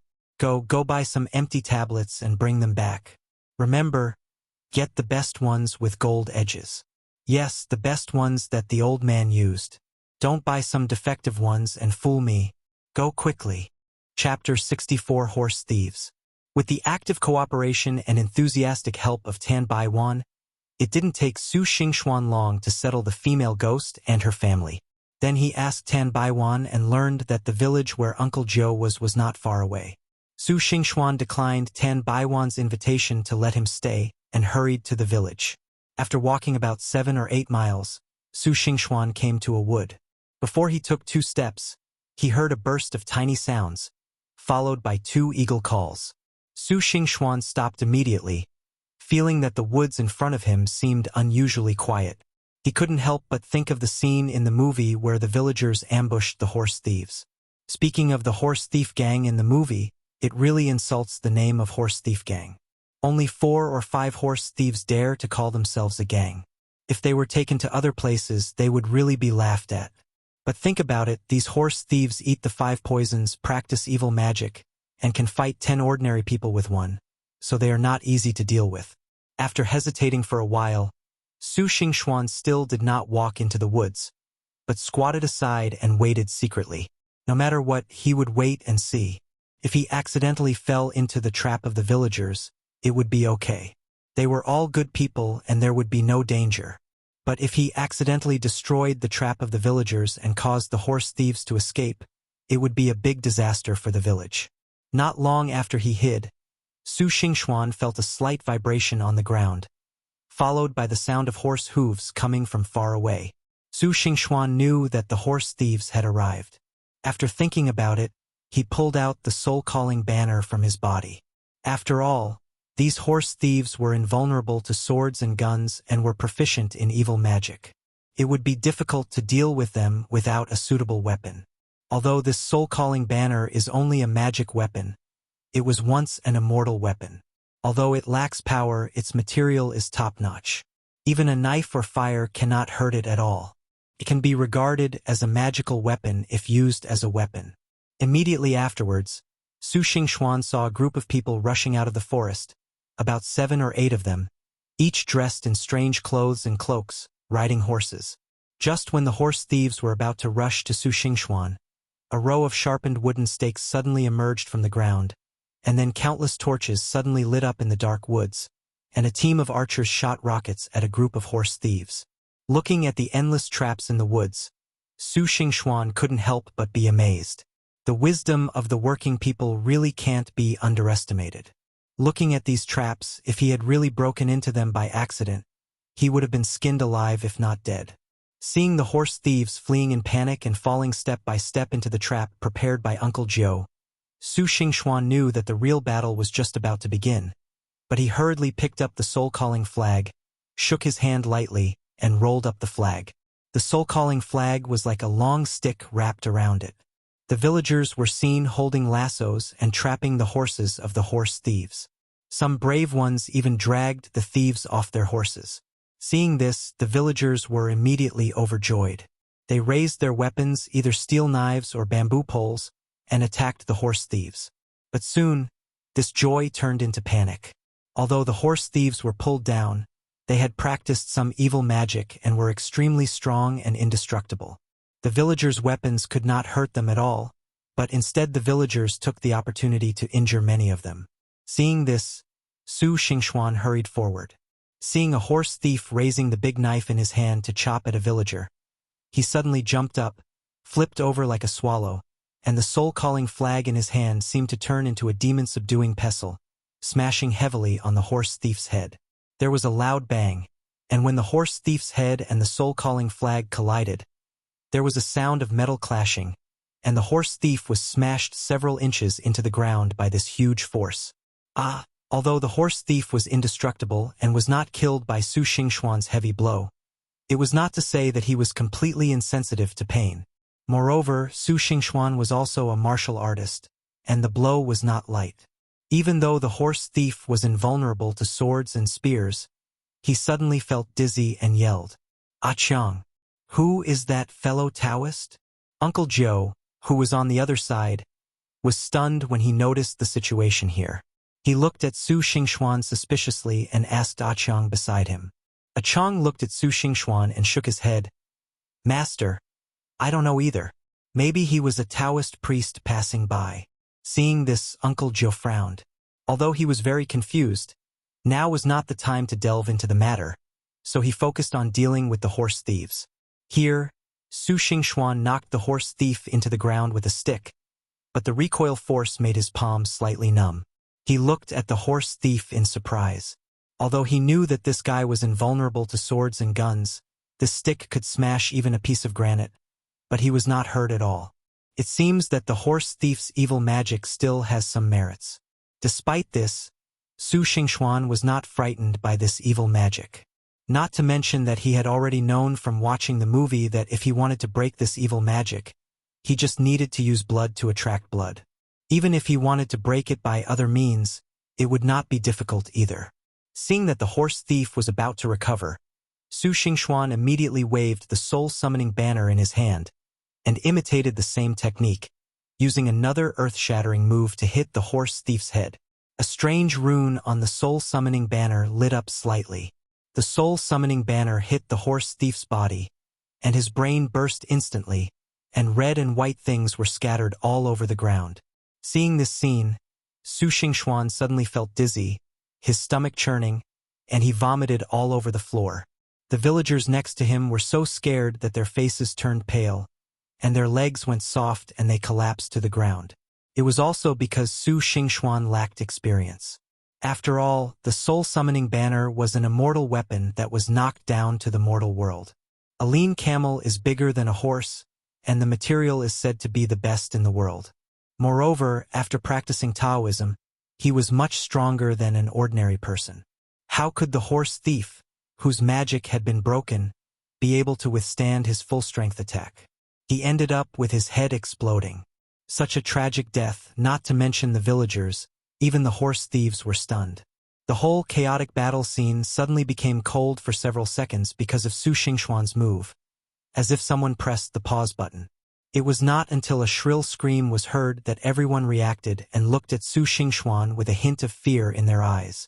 When Su Xingxuan heard the scream that sounded like a ghost, his face changed. It was because the scream was directed at him. Su Xingxuan immediately perked up and suppressed his still churning stomach. He saw a black shadow rushing towards him. Chapter 65, Horse Bandit Leader. Looking at the black shadow, Su Xingxuan didn't have time to think, and immediately rolled to the side in a miserable state. A smell of burnt charcoal came immediately. He looked closely and saw two black tails of unknown animals stuck in the ground where he was just now, which immediately burned the ground black. Looking at the crystallized ground, Su Xingxuan felt his scalp tingling. The ground was burned like this. If it had hit him just now, he would have been seriously injured if not killed. Su Xingxuan looked in the direction of the two black tails and saw a woman wearing strange clothes, with all kinds of weird patterns painted on her face and a dark aura around her. She was looking at him viciously, like a wolf in the dark night, with cold eyes. The two black tails were spreading out from her cloak. She was the horse thief leader in the movie. Looking at the leader of the horse thieves, Su Xingxuan couldn't help but gasp. Before coming here, Su Xingxuan had anticipated that the leader of the horse thieves' cultivation level should be about the level of training qi into yuan. Now it seems that he has underestimated her. Judging from this move, She is probably at the level of transforming qi into spirit.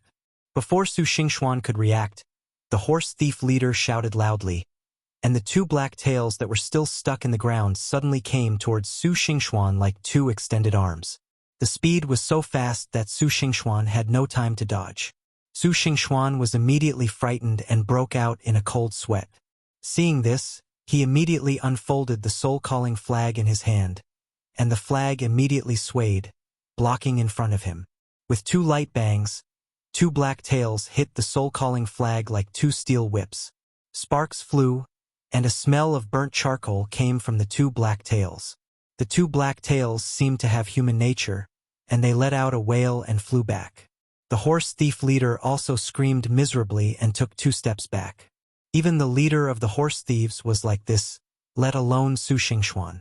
Although he had the soul-summoning banner, the two black tails did not hit him, but it was no exaggeration to say that the black tails had a force of 10,000 kilograms. Although the magic was blocked, the huge force came, and Su Xingxuan suddenly felt a shock in his tiger's mouth, and his arms softened and he could not hold the soul-summoning banner. Then the soul-summoning banner shook violently backwards and hit him on the chest. With a puff sound, Su Xingxuan felt a pain in his chest, a sweet taste in his throat, and a mouthful of blood spurted out. He flew backwards, and with a jingle, the soul-calling flag fell to the ground and rolled several times. Seeing Su Xingxuan fall to the ground, the horse thief leader didn't care about the burning pain on the two black tails. He shook his hands, and the two black tails came towards Su Xingxuan again like tentacles. Fortunately, at this time, everyone had seriously injured those horse thieves under the leadership of Uncle Joe. Seeing that Su Xingxuan was in danger, Uncle Joe quickly threw the steel knife in his hand, broke through the air, and cut the two black tails aside. Seeing this, Su Xingxuan also struggled to get up and ran to Uncle Joe. He looked at the soul-calling banner in the distance and stretched out his finger. Taishang Lao Jun, please hurry up and get up. The soul-calling banner suddenly shook, flew up from the ground, and landed in Su Xingxuan's hand. The two stood side by side, looking at the horse thief leader in front of them. When the bandit leader saw this, a trace of fear flashed in his pair of strange green eyes, especially when he saw Uncle Joe's cultivation and the soul-summoning flag in Su Xingxuan's hand. He was a little scared besides being wary. Seeing this, Uncle Joe and Su Xingxuan took a tentative step forward. The bandit leader immediately took a step back. Seeing this, the two were about to move forward when the bandit leader immediately plunged his two hands into the ground. Like two giant pythons, they began to twist on the ground. There was a crackling sound. Wherever the black tail passed, suddenly, pieces of rocks with a strange red light protruded. Uncle Joe thought it was not good and shouted, "Everyone be careful." The horse thief leader swung his hand violently at the red glowing stones, and the stones immediately flew towards the crowd like locusts.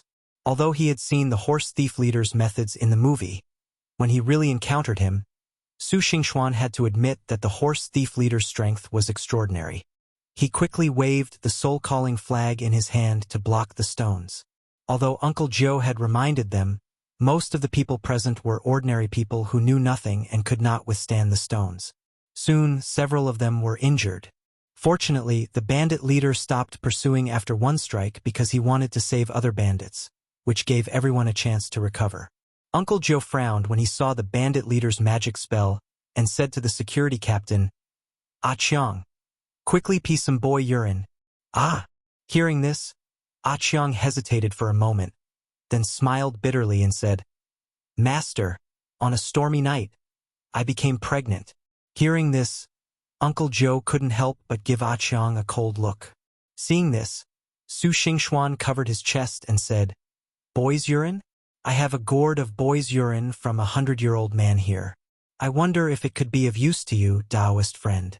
He handed the gourd to Uncle Joe. The urine of a centenarian? Upon hearing this, Uncle Joe's eyes suddenly lit up. He took the yellow gourd and said with a smile, "That's great.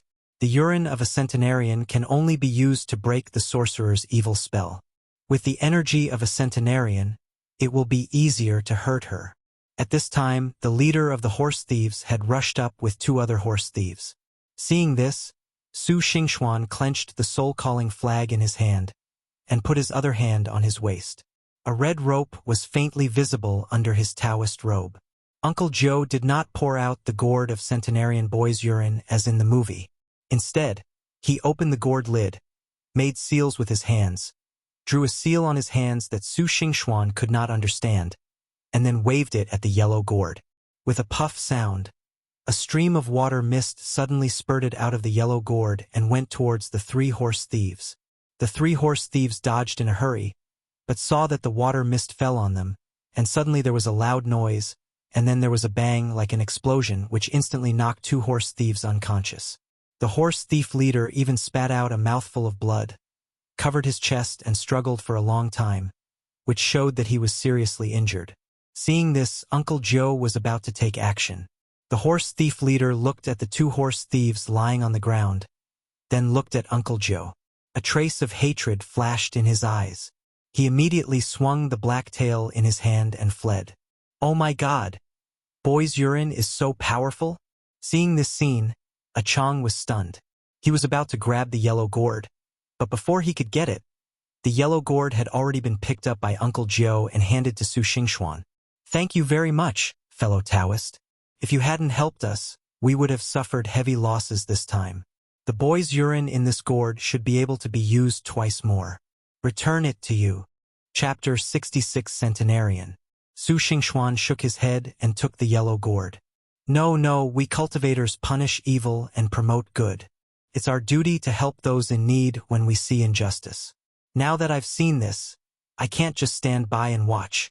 Uncle Joe was a man who hated evil. When he heard Su Xingxuan say this, he immediately took a liking to him. Hearing this, he quickly said, I see that you are also injured. Why don't you come back to the village with us to recuperate? We can also exchange Taoist techniques. What do you think? Then I'd rather obey than be disrespectful. Su Xingxuan nodded when he heard that.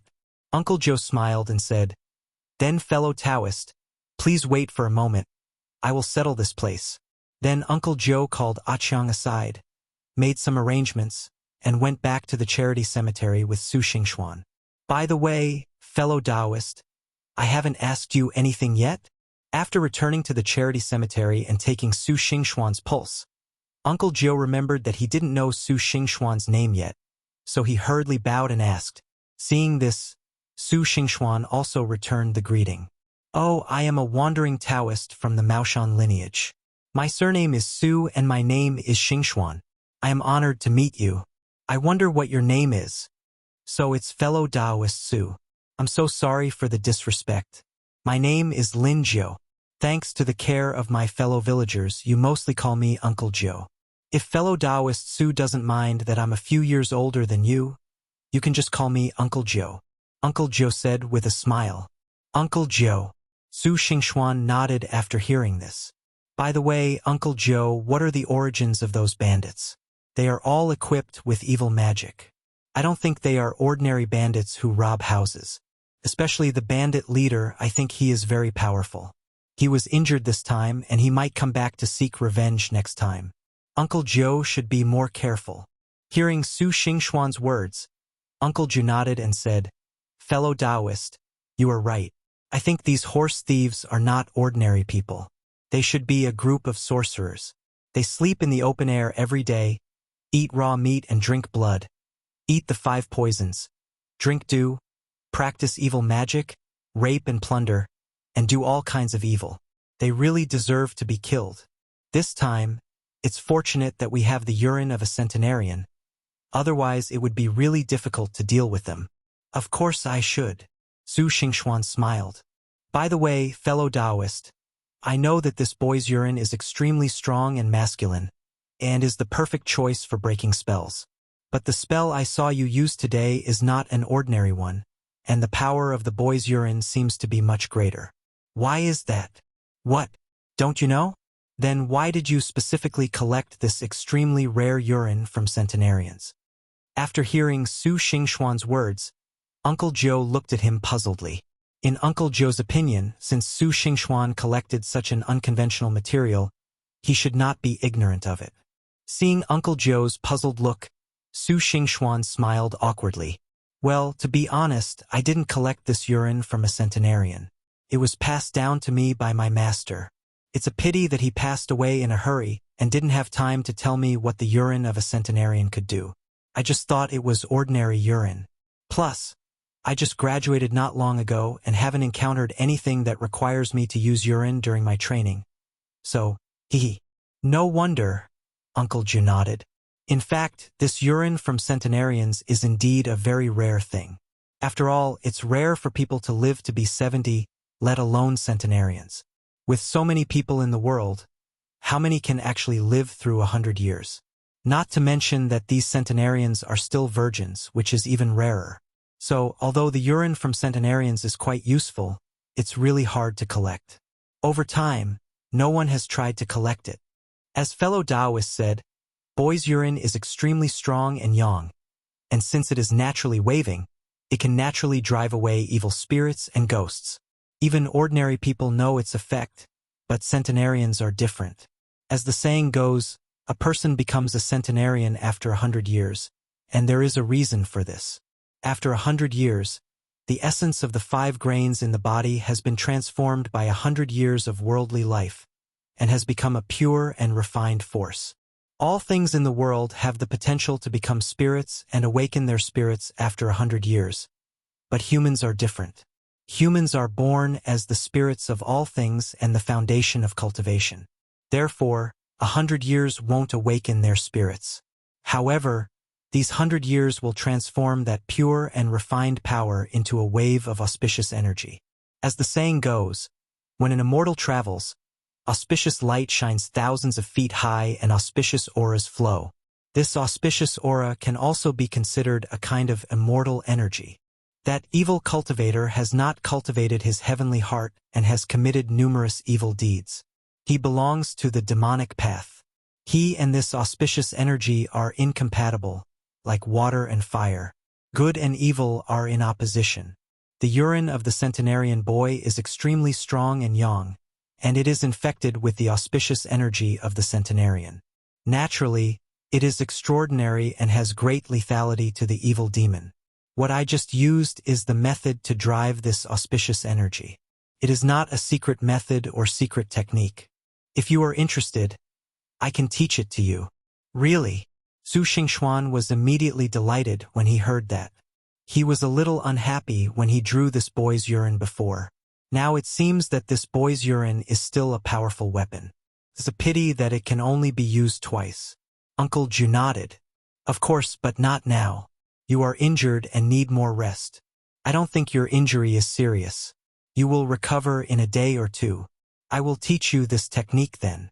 Thank you very much, Uncle Joe. Su Xingxuan nodded. No, fellow Taoist, you helped us fight off the horse bandits. I was just wondering how to repay you. Well, it's settled. You take a rest first. I'll come to see you tomorrow morning, Uncle Joe said with a smile and went out. As soon as Uncle Joe left, Su Xingxuan couldn't wait to summon the Gate of Wonders. Gate of Wonders. Gate of Wonders. Please help me see how much luck I have gained tonight. Okay. The host has gained 200 points of luck tonight for helping the female ghosts find shelter. Eliminating the bandits has earned 300 points of luck. Repelling the bandit leader has earned 50 points of luck. Rescuing people has earned 200 points of luck. A total of 750 points of luck have been earned. Congratulations to the host. This is exactly half of what you need to return. 750 points? Su Xingxuan's face lit up when he heard this number. He had just arrived and had already gained so much luck. It seemed that collecting 1,500 points of luck wouldn't be difficult. However, Gate of Wonders. What is that meritorious service of saving people? Have I ever done it? The host fought against the horse thieves and eliminated them while also preventing the villagers from being injured and killed by them. So in a sense, the host saved several people, so he was meritorious and blessed with good luck. The Gate of All Wonders said in a serious tone. Chapter 67 Rest. So that's how it is. Su Xingxuan nodded. It seems that he can't just think about catching ghosts in the future. Saving people is also a good way to bring good luck.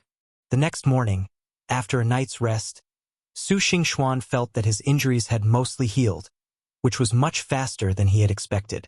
This must have been due to the blessing of the power of luck. However, the only drawback was that Su Xingxuan felt that the spiritual energy in this world was much thinner than that in the main world. This was not only felt during cultivation. Su Xingxuan actually felt it yesterday when he was fighting against the horse thief leader. To say that in the main world, when Su Xingxuan was driving the soul-summoning banner, it was not as easy as moving his arm, but it was generally smooth. However, when he was driving the soul-summoning banner yesterday, he obviously felt a lot more strenuous, and the consumption of mana was also much greater. No wonder in Mr. Zombie's world, Uncle Joe and Taoist Simu can only sigh in despair at the sight of treasures like the soul-calming bell. After all, the magic power required to drive a treasure is really enormous, and the spiritual energy in Mr. Zombie's world is too thin. Without the support of external spiritual energy, they can only rely on their own strength, which is naturally difficult to drive. It was different in the main world. After entering the state of qi circulation, Su Xingxuan tried to drive the soul-calming bell. Although that soul-calming bell directly consumed all his magic power and made him exhausted for a while, he was obviously able to drive it with difficulty. It was much easier than Uncle Joe and the others said. Therefore, Su Xingxuan believed that if he could go one step further and enter the realm of refining qi into yuan, although it would be a little difficult to drive a treasure like the soul-suppressing bell, it would definitely not be something he could only do with difficulty. Shaking his head, Su Xingxuan walked out of the room and headed towards the lobby. He found that Uncle Joe had already gotten up and was bandaging the villagers who had been injured last night. He immediately smiled and said, "Uncle Joe, good morning. Do you need my help?" "Oh, it's fellow Taoist Su. Why are you up so early? You look well, so your injury should not be serious. That's the good thing about young people, they have strong recovery abilities." Uncle Joe turned his head when he heard that, looked at Su Xingxuan's face, and smiled. "It's all thanks to your superb medical skills, Uncle Joe, that I was able to recover so quickly. Many people were injured yesterday. Let me help you," Su Xingxuan said as he stepped forward and took over the work from Uncle Joe's hands, helping the villagers apply medicine. Uncle Joe didn't stop him when he saw this, and nodded. "Well, thank you for your hard work, fellow Taoist Su. By the way, tonight is my birthday, and the folks are honoring me by celebrating at the Baohe Inn. If fellow Taoist Su doesn't mind, please come along. I feel embarrassed, but I believe I shall obey your command." "Thank you very much," Su Xingxuan nodded. At this moment, a Chong, who had just finished his busy work, came back and walked into the lobby. A Chong looked at Uncle Joe, who was busy, and hurried to Su Xingxuan. When Su Xingxuan turned around, he saw a face with a malicious smile, and he was almost scared to the point of slapping the medicine on his hand on his face. It's the captain, what's the matter?" Looking at Ah Chiang with a cunning smile on his face, Su Xingxuan couldn't help but twitching the corners of his mouth, forcing out a smile, trying his best to suppress the disgust on his face, and said, "Oh, Master Su, don't be polite, just call me Ah Chiang." Hearing Su Xingxuan's words, Ah Chiang smiled even brighter, which made Su Xingxuan feel creepy. "Huh? Master Su is applying medicine to people. Oh, leave this kind of rough work to me. Come on, give it to me. You take a rest, take a rest." As he said this, he hurriedly took the medicine from Su Xingxuan and applied it to the villagers. Seeing this, Su Xingxuan frowned slightly, feeling even more that A Chong was a no-brainer. He immediately said, "Captain, don't be so polite. Just say whatever you want to say." "Ah, I don't have anything to say?" Hearing this, Ah Chiang was slightly stunned. A trace of embarrassment flashed across his face, and he smiled. "Really? Seems I was wrong. In that case, Captain, you go ahead and do your work. I'll be leaving first." Su Xingxuan raised his eyebrows when he heard that, smiled at Ah Chiang, turned around and left, but he was silently counting in his heart. 1, 2, 3. Just as he finished reading the 3 words, he heard Ah Chiang shout, "Wait a minute, Captain, is there anything else?" Su Xingxuan turned his head and looked at A Chong. He saw that A Chong asked the villagers to apply the medicine themselves, and hurried to Su Xingxuan. With a flattering smile, he stammered, "Well, Taoist Su, thanks to your help yesterday, we were able to drive away the horse thieves. But you also know that horse thieves are very fierce. If they come again, you know." As Achang said that, he smiled and his eyes flickered around Su Xingxuan's waist. Seeing this, Su Xingxuan followed Achang's gaze and immediately understood what Achang meant. He smiled and said, "So that's it. But Captain, I can't give it to you." "Huh." Hearing this, Achang was immediately unhappy. Su Xingxuan smiled and said, "But don't be upset, Captain. Although I can't give it to you, I can give you a tip. Find something that's not worse than mine." "Really? What?" Upon hearing this, Achang's worry turned into joy and he looked at Su Xingxuan. Seeing this, Su Xingxuan waved at Achang. Achang quickly leaned over, only to see Su Xingxuan lower his head and whisper in his ear, "Captain, you wanted the urine of a centenarian just to protect yourself from that bandit leader. In fact, I'm not the only one with urine. My master has practiced for many years and is still a virgin. His urine is no less effective than this gourd of mine. I don't need to teach you how to do it." "Really?" Achang's eyes suddenly lit up and he looked at Su Xingxuan. Su Xingxuan smiled slightly, clasping his hands across his chest. "Look, I've already shown you the moves. It's up to you whether you believe it or not. Well, I have something else to do, so I won't keep you company any longer. Goodbye." With that, Su Xingxuan went straight back to his room to rest. Achang looked at Uncle Joe, his eyes rolled, and he nodded immediately. He quickly called the deputy captain. What happened next was just like what happened in the movie. The two of them removed the toilets in the outhouse and replaced them all with bamboo tubes. They brought tea to Uncle Joe, and then waited for Uncle Joe to go to the toilet. Finally, they got a bamboo tube of boy's urine. Seeing this scene, Su Xingxuan immediately shook his head. Why are all of Uncle Joe's disciples so useless and unreliable? Is it really that God is jealous of talented people, and there must be gains and losses in everything? In this way, the sky gradually darkened. After a day of rest, Su Xingxuan's injuries were finally healed, and his cultivation level also improved slightly. It was a blessing in disguise. Then he followed Uncle Joe, Achang and others to Baoha Inn. Chapter 68 Birthday. I have to say that this village is very lively. Apart from anything else, the streets are brightly lit and the Baoha Inn is bustling with people. From this point of view alone, it proves that it is definitely a wealthy village. No wonder so many horse thieves would come here to rob, but they didn't expect that there would be a master like Uncle Joe in this village. That's why they returned empty-handed and eventually lost their lives. Uncle Joe was undoubtedly a well-known figure in the village. People greeted them along the way. When the three of them went upstairs, they met Mao Shanming, who was coming downstairs to eat. However, they just greeted each other and went upstairs separately. Only when Su Xingxuan passed by Mao Shanming, the soul-calling flag hidden behind him shook. Su Xingxuan knew that this was because Mao Shanming kept two ghosts and was contaminated with ghostly bad luck. Thinking of the two ghosts, a smile appeared on the corner of Su Xingxuan's lips. He knew that it would not be long before Uncle Joe would take the two ghosts and bring them back to the charity cemetery. By then, he could find an excuse to see the group of ghosts caught by Uncle Joe, and find a way to get them over to sacrifice and refine the soul-calling banner. Dear fellow villagers, I'm sorry I'm late and kept you waiting. Su Xingxuan was thinking when a voice of greeting suddenly brought him back to his senses. It turned out that a group of people had already walked into the box, and Uncle Joe was greeting everyone in the box. Su Xingxuan secretly looked at this group of people.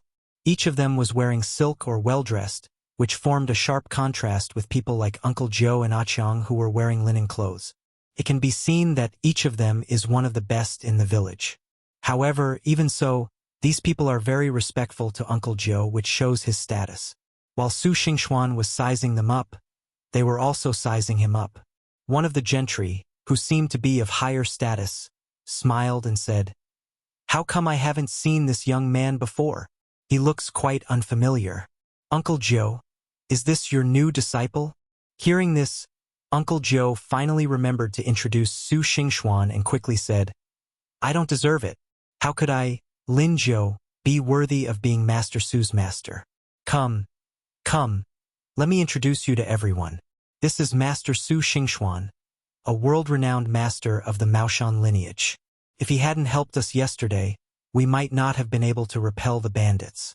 Taoist priest Su, these are all the gentry and kind people in our village. Please get to know each other. Oh, so you are Taoist Su. I've heard for a long time that you are a righteous person. I was very grateful for your help yesterday. Please take a seat. Yes, yes, yes. When I heard about Master Su yesterday, I thought he was an old senior, but I didn't expect him to be a young hero. We were blind. Master Su, please don't be offended. Upon hearing this, Su Xingxuan quickly bowed and said with a smile, No, no, fellow villagers are too polite. It's Uncle Joe's kindness. My humble skills are not even enough to carry Uncle Joe's shoes. Even if I wasn't there yesterday, Uncle Joe could still lead everyone to repel the bandits. I don't deserve it. I don't deserve it. Hey, fellow Taoist Su is too modest. Uncle Joe said quickly, as if he was worried that others would look down on Su Xingxuan because of his young age. My fellow villagers, don't look down on fellow Taoist Su's youth. His skills are truly first-rate. Although he is slightly weaker than me now, with time, his future achievements will surely surpass mine. That's right, that's right. The gentry also knew that Uncle Joe was not a man who would lie, so they nodded repeatedly. After a round of greetings, a chubby man in a Western dress walked in carrying a birthday cake. Happy birthday, Uncle Joe. It's just a small gift, not a token of respect. What is this? A Chong asked curiously, looking at the cake that the Comprador Hong placed on the table. The Comprador Hong smiled and said, This is a Western mooncake. Uncle Joe, please blow out the candles quickly. You have so many candles. Do you want my master to make the wax? A Chong asked. No, this is a good sign, Uncle Joe. Blow it out. Once this candle goes out, there will be a son and a daughter-in-law, said the Comprador Hong. When a Chong heard this, he immediately laughed and said, My master has no son. Before he finished speaking, he saw Uncle Joe looking at him coldly. He shuddered immediately, touched Uncle Joe as if to please him, and smiled flatteringly. My master treats me as his son. Uncle Joe immediately rolled his eyes at him, then blew out the candles, and then everyone began to sing the classic Cantonese birthday song as if they had rehearsed it. But before they could even finish 2 lines, Ah Chong shouted and waved his hands. Not this song, not this song. Then Ah Chong reached out and hugged Uncle Joe, singing with a look of genuine emotion. There's only one good master in the world. An apprentice with a master is like a treasure. Throw yourself into the master's arms, and you'll be a happy little baby. Watching Ah Chong's pretendingly affectionate and magical singing, Su Xingxuan and everyone present felt a cool breeze blowing. Goosebumps fell down their bodies as if they were free. The corners of their mouths twitched constantly, and in the end they could only force out a smile to give him face. Perhaps to ease the suddenly cold atmosphere, the squire beside him smiled at Ah Cheong and said, Ah Cheong, what gift did you give to your master? Upon hearing this, Ah Cheong immediately took out a small red cloth bag from his arms and handed it to Uncle Joe, saying with a smile, Master, this is a small gift. Uncle Joe took it with a smile. Well, let me see what it is. Hearing this, a trace of embarrassment flashed across Ah Cheong's face, and he quickly stopped Uncle Joe. Master, go back and take a look. Go back and take a look. Guess what's in it? The country gentleman beside him said curiously as he looked at the little red cloth bag. Comprador Hong heard this and said, I think such a small treasure must be jade. Looking at this scene, Su Xingxuan couldn't help laughing because he remembered that in the movie, Ah Chong only gave people 2 cents to buy gifts, and one of them bought a small red cloth bag, and the other put the jade in the small red cloth bag, so the small red cloth bag contained only 1 cent, and it was not the so-called jade at all. As expected, when Uncle Joe opened it, his expression changed immediately. Fortunately, Uncle Joe was a man who cared about his reputation, so he didn't expose this. He just looked at Ah Chong deeply, then turned his head and held the small red cloth bag tightly, not letting others see what was inside. He forced a smile and said, It's nothing. A gift is about the thought, not the price. Anything is fine. As Uncle Joe glanced at Ah-Chong, he saw a large gift box. Ah-Chong immediately understood what he meant and quickly picked up the gift box. He said with a smile, "Ah, master, the small one is the first cold dish, and the big one is the main course. Here, master." Uncle Joe finally smiled. "You're still kind enough to be filial." Chapter 69 Gift. "Hey, what's this box?" The box just now was jade. "But this box, I think, is incredible." The country gentleman on the side laughed, and Su Xingxuan nodded secretly when he heard it. "This box is really incredible. If the little red cloth bag just now only made Uncle Ju feel uncomfortable, then this box is so incredible that it makes him feel uncomfortable physically, mentally, and even with his face. Isn't it incredible?" Uncle Joe opened the box with a smile on his face, but was slightly stunned when he saw what was in the box. The box did not contain the usual gift, but a huge fist. It was because of this stunned moment that the fist hit Uncle Joe's face with a duong sound, which made the master dizzy and see stars. Whenever Su Xingxuan saw this scene in the movies before, he always felt funny. Now, sitting next to it and watching it closely, he found it even funnier. If it weren't for Uncle Joe's stubborn attitude, Su Xingxuan would have laughed out loud. Not only Su Xingxuan, but everyone was stunned when they saw this scene. Ah-Chong even had a constipated expression on his face. "I think this is really going to be a disaster." The two squires on the other side looked at this scene and didn't know what to say. They could only keep repeating the sentence, "It's incredible! It's incredible!" Just when everyone thought that Uncle Joe would get angry, he looked down at the spring fist and laughed with a forced smile. The weird laughter of he immediately made people feel a chill. Looking at Uncle Joe's weird smile, the squire suddenly panicked. Uncle Joe hasn't smiled like this in a long time. Yes, the last time he laughed like this, several people died. Comprador Hong quickly followed up, smiling with a dagger in his heart. Ah-Chong saw Uncle Joe's smile. His whole face twisted into a ball. Then he turned his head and looked at Uncle Joe pitifully. He took the fist and said, "Master, this thing is not fun. I will buy you another fun one." "Okay, go ahead. You don't have to come back. After you finish shopping, wait for me to come home and play with you," Uncle Joe said with a forced smile. Seeing this, Su Xingxuan quickly said, "I think Ah-Chong is just a child at heart. That's why he played a prank. After all, children only act like this with their own children. Uncle Joe, you should be happy." Yes, what Taoist Su said makes sense. Uncle Joe should be happy. The squire nearby quickly agreed. Uncle Joe's expression looked much better now, but it was still much worse than before. After 3 rounds of drinks, there was a sudden noise downstairs. Uncle Joe couldn't help but ask, "What happened?" Su Xingxuan knew that it was Ah-Chong who had offended Mao Shanming and was being dealt with by the 2 ghosts. Thinking of Ah-Chong's behavior in the movie, Su Xingxuan couldn't help shaking his head. Although Ah-Chong had not done anything evil, he was a narrow-minded person and always had some bullying and domineering behavior. Mao Shanming was quite tolerant of him, but he kept picking on him again and again. No wonder he suffered. Thinking of this, Su Xingxuan thought that Mao Shanming and the 2 ghosts were not bad people. It would not be a bad thing to let Ah-Chong suffer a little. He immediately said, "Since you are so happy, I am afraid there will be another buffet downstairs. I guess everyone knows that today is your birthday, Uncle Joe, and they are celebrating for you specially." Uncle Joe always cared about his reputation. Upon hearing this, his face immediately flushed and he waved his hands. No, I have no right to do this. Come on, drink. Really?" Uncle Joe looked at Su Xingxuan suspiciously, but didn't care. After a while, the noise downstairs became louder and louder, and Ah-Chong even shouted, "Master, help!" This time, both Uncle Joe and Su Xingxuan heard it, and they hurried downstairs.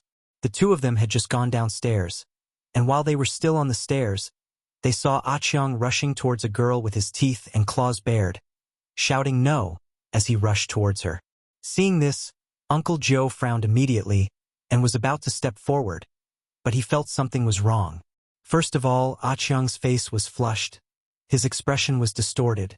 and his limbs looked very stiff, which looked awkward no matter how he looked at it. At this time, Su Xingxuan said, "Uncle Joe, my magic weapon is reacting. I'm afraid there is a problem."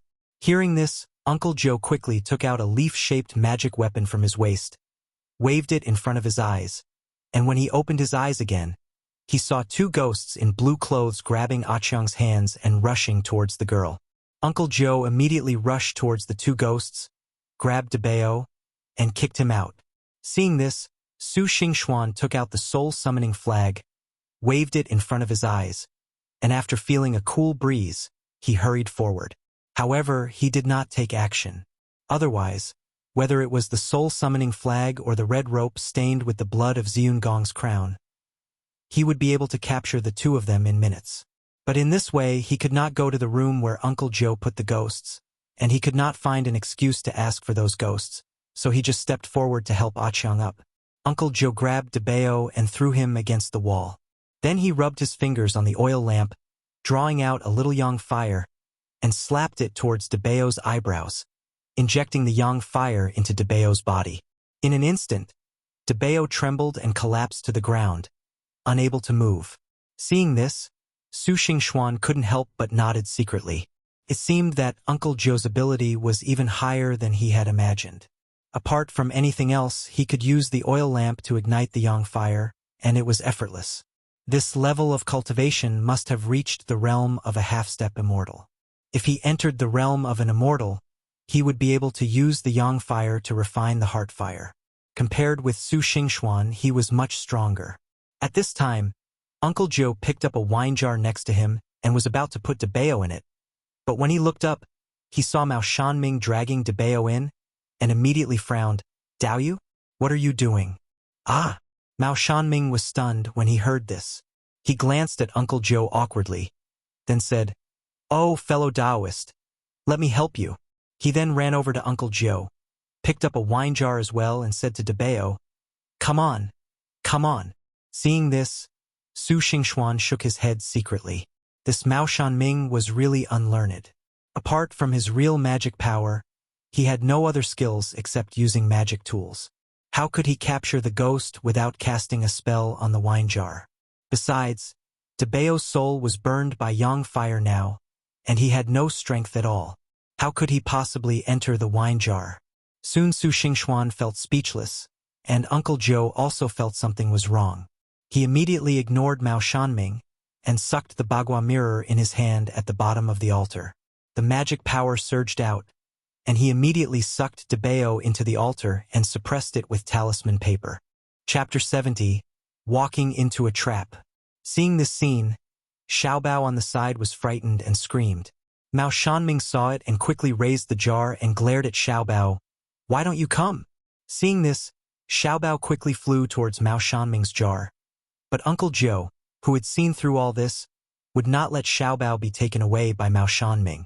He stepped forward quickly, grabbed Xiaobao, folded him up into a ball, stuffed him into the wine jar, and suppressed him together with Debeo. Seeing this scene, the wine jar in Mao Shanming's hand suddenly fell to the ground. Uncle Joe frowned and looked at Mao Shanming. Mao Shanming immediately lowered his head, but did not dare to look at Uncle Joe. Su Xingxuan shook his head secretly when he saw this. Mao Shanming's performance was too obvious. Anyone with a discerning eye could see that these two ghosts had nothing to do with him. Seeing this, Uncle Joe shook his head and glanced at Su Xingxuan. "Friend Su, that's all for today. Let's go back first." Upon hearing this, Su Xingxuan looked up at Mao Shanming, then nodded. "Well, let's do as you say, Uncle Joe." With that, the three of them took the wine jars and went back to the charity cemetery. Mao Shanming wanted to call out to the three of them, but he stretched out his hand and didn't know what to say. He could only watch the three of them leave while he stayed far behind. It has to be said that Mao Shanming was not only poor in Taoism, but also in his hands and foot skills. Otherwise, he would not have been caught so easily by a group of villagers and a Chong. Before the three of them had taken a few steps, Uncle Joe and Su Xingxuan, except a Chong, soon discovered Mao Shanming following behind. "Friend Su, I think the two ghosts we caught today don't seem like ordinary wandering ghosts. I'm afraid they have a great origin." Uncle Joe said meaningfully, while glancing behind him. Su Xingxuan immediately understood upon seeing this and said with a smile, "Yes, these two ghosts look very solid, which shows that they have some origins. Moreover, ordinary ghosts, no matter what, must have a sinister aura, but these two ghosts have very little sinister aura, and even a faint scent of incense, which is quite similar to the feeling of my Taoist talisman spirits. They should not be wandering ghosts. If I am not mistaken, these should be the little ghosts raised by the Taoist friend in the inn." Alas! Uncle Joe sighed when he heard this. "I saw that fellow Taoist Mao looked a little strange just now, so I had my doubts. Now that fellow Taoist Su has said so, I am even more certain. This fellow Taoist Mao is also right. Our Maoshan lineage has always been a place where good and evil oppose each other and fight each other all our lives. How can he keep a little ghost around? Sooner or later, he will fall into evil ways and harm himself and others." What? Master Taoist Su, what are you talking about? These two ghosts were raised by that Mao Shanming. Oh, I've known for a long time that this guy is not a good person. He didn't have any good intentions when he sneaked into the village. Now he actually raises ghosts and comes to harm me. I will take people to capture him and avenge this arrow. Ah Chong heard what the two said and said with anger, "Master and Taoist Su are talking. When is it your turn to interrupt?" Hearing Ah Chong's words, Uncle Joe frowned and glared at him. Even if Taoist Mao raises ghosts, he can't be said to be a bad person. On the contrary, it's you. There are so many people in the inn, and these two ghosts don't bother anyone but you. I think you must have bullied them. Otherwise Taoist Mao wouldn't have watched these two ghosts bully you. Hearing this, Ah Chong immediately looked at Uncle Joe with a face full of grievance, not daring to interrupt. Seeing this, Su Xingxuan quickly tried to smooth things over. "Uncle Joe, don't be angry. Maybe there's something fishy about this matter. But Ah Chong is not a bad person. Although these two ghosts were raised by that Taoist friend, I can see that they don't have any bloody aura. Although Taoist friend Mao travels with ghosts, his luck is mottled and dark, but there is no evil aura. There is only a green light rising from it. I don't think he is the kind of person who raises ghosts to do evil. Maybe there is another reason." Hearing this, Uncle Ju nodded. "I didn't expect that Taoist Su also dabbled in the method of finding dragons and observing qi. I'm not sure about this, but I feel that Taoist Mao shouldn't be a bad person, so I didn't say anything. However, since ancient times, water and fire cannot coexist, north and south are opposed. Black and white are clearly distinguished, loyalty and filial piety are difficult to coexist, and humans and ghosts have different paths. Ghosts are ghosts after all. Taoist Mao has been in contact with him for a long time, which is not a good thing after all. Uncle Joe is worthy of being a role model for those of us who practice Taoism. He is truly kind-hearted and has a heart like a bodhisattva.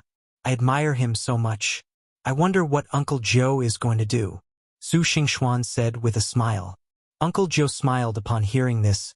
"Fellow Taoist Su, you are too kind. I would like to have a good talk with fellow Taoist Mao. Perhaps I can persuade him to mend his ways and turn to good deeds." As they spoke, the three of them had already returned to the charity cemetery, while Mao Shanming was still wandering outside, trying to get in. Ah Chong looked at Uncle Joe, who was drawing a talisman, and couldn't help but say, "Master, why are you drawing a talisman to trap these two ghosts? Why don't we heat up a wok of oil and fry some deep-fried ghosts to keep them from reincarnation?" Hearing this, Uncle Joe frowned and scolded. "Why are you so cruel? Do you have a deep hatred with him? It's pitiful that he's a wandering ghost. If he hadn't harmed anyone, you would have died early if you had fried him with oil." Su Xingxuan on the side also nodded repeatedly. "That's right, not to mention that these two ghosts just teased you and didn't do anything to you, even if they are evil spirits. As long as there is still a trace of spirituality left, beating them to pieces is also a violation of the harmony of heaven and a loss of virtue. For those of us who practice Taoism, we practice the way of heaven and the way of benevolence. The most important thing is to be in harmony with heaven and have a trace of compassion for all living things. Otherwise, it is easy to fall into evil ways. Captain, you are going a bit too far. I am just angry. After being scolded by two people, Ah Chiang didn't dare to say anything more. He could only pout and mutter this sentence. Seeing this, Uncle Joe was about to say something else when a dog suddenly barked in the yard. Uncle Joe and Su Xingxuan exchanged a glance, then looked outside the door. Then he turned to look at Ah Chiang and said, "Okay, stop talking nonsense. Hurry up and put the jar in that room. When you're done, come to my room. I have something to talk to you about." Then he said to Su Xingxuan, "Fellow Taoist Su, I have some Taoist questions to discuss with you. Come along." Su Xingxuan knew that Uncle Joe was trying to lure Mao Shanming in and was deliberately creating an opportunity for him. He nodded immediately and said, "That's great. I have a lot of things in Taoism that I don't understand and I want to ask you, Uncle Joe. You can't keep secrets from me." With that, the three of them walked into Uncle Joe's room and closed the door. Chapter 71 Mao Shanming. After the three of them entered the room, they did not exchange Taoist techniques as Uncle Joe had said, but instead quietly observed the movements outside the room through the crack in the door. "Master, what are you looking at?" Ah Chang asked, looking at Uncle Joe and Su Xingxuan. Before he could finish his words, Uncle Joe shouted softly, "Stop making noise and just watch." Seeing this, Ah Chang was startled and immediately fell silent. He also lay down by the door and looked. He saw a man sneaking into the lobby. It was Mao Shanming. "Ah, it's him. He came to steal things. I'll catch him." Looking at Mao Shanming and thinking about the fact that he was teased by two ghosts, Ah Chang suddenly became angry and jumped up to go out. Uncle Joe grabbed him and said, "Stop making noise and watch me carefully." Seeing that Uncle Joe was angry, Ah Chang opened his mouth but didn't dare to say anything in the end. He looked aggrieved. Su Xingxuan couldn't help but feel a little funny when he saw it. At this time, Mao Shanming had tiptoed into the room where the wine jars were placed. Seeing this, Uncle Joe opened the door and the three of them walked towards that room together. Before he even reached the door, Su Xingxuan heard Mao Shanming mutter to himself, "I remember the words Gaoliang were written on that wine jar." Then there was a knock on the jar. "Hey, are you Debeo?" "Your mother's head." A fierce curse was heard, and Ah Chiang burst into laughter. Uncle Joe gave him a sidelong glance, and he quickly shut up. Then there was another sound of knocking on the jar. "Are you Xiaobao?" Mao Shanming asked. "I'm not Xiaobao, I'm Gaoliang. Please let me out." A vulgar voice came from the room. Upon hearing this, Su Xingxuan rolled his eyes. This guy is too stupid. Even a fool wouldn't believe such a lie. Thinking of this, Su Xingxuan couldn't help but look at Uncle Joe. "Uncle Joe, I think we should go in. If we let this fellow Taoist do whatever he wants, I'm afraid something might happen." "Well, that makes sense." Uncle Joe lifted the door curtain and saw Mao Shanming just opening a wine jar. After a puff of dust, a beautiful female ghost appeared on the wine jar. The female ghost was just released and was immediately happy. Before she could say anything, she saw Uncle Joe standing at the door. She was so scared that her face changed and she turned around and ran away. Su Xingxuan remembered this scene in the movie clearly, and naturally would not let her escape. Seeing that the female ghost was about to turn into a puff of green smoke and escape, Su Xingxuan pointed his finger, and the red rope around his waist suddenly trembled slightly and shot out like a dragon out of the sea, locking the female ghost in an instant. There was a flash of red light, and the female ghost screamed. Her body softened and fell down. Uncle Joe heaved a sigh of relief when he saw this. He then turned around and looked at Mao Shanming, who was holding the wine jar, and said, "Brother Taoist, why are you playing with this kind of thing?" "Me? Being caught stealing?" Even an uneducated man like Mao Shanming felt a little embarrassed. He smiled awkwardly, not knowing what to say, and could only put down the jar of wine in his hand in shame. Seeing this, Su Xingxuan shook the red rope in his hand, and at the same time pointed at the wine jar. With a burst of magic power, a burst of energy opened the wine jar, and the female ghost was bounced into the wine jar by the red rope and suppressed again. Seeing Mao Shanming hesitating, Uncle Joe shook his head and looked at Ah Chiang. "Ah Chiang, where is the jar from earlier? Bring it over and return it to fellow Taoist Mao.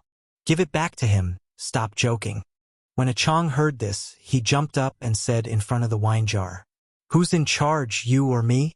Uncle Joe scolded when he saw Achong's objection. Without thinking, Achong blurted out, "I'm in charge." But as soon as he said that, he saw Uncle Joe's eyes narrowed slightly. He shuddered and wilted in an instant. He lowered his head and muttered, "I'm in charge, you decide." Then he went to get the jar in a dejected manner. Seeing this, Uncle Joe shook his head, looked at Mao Shanming and said, "Dao Yu, there are some things I shouldn't say, but we are from the same sect, so there are some things I still want to say. Do you still remember the first commandment of Mao Shan?" "Of course I remember it. Good and evil are in opposition and they are fighting each other for life," said Mao Shanming. "Since you remember, why do you still raise ghosts?" Uncle Ju looked at Mao Shanming in confusion. I'm doing this for 2 meals, right?" Mao Shanming smiled awkwardly, as if he knew that his behavior was inappropriate and he didn't dare to look directly at Uncle Joe. The world is vast. Let alone 2 meals a day, even 3 meals a day and a place to sleep wouldn't be difficult. Besides, compared to ordinary people, you and I, cultivators, only have magical powers. Even if we have some drawbacks, we won't be destitute. But raising ghosts is a wrong path. As the saying goes, humans have their own paths and ghosts have their own paths.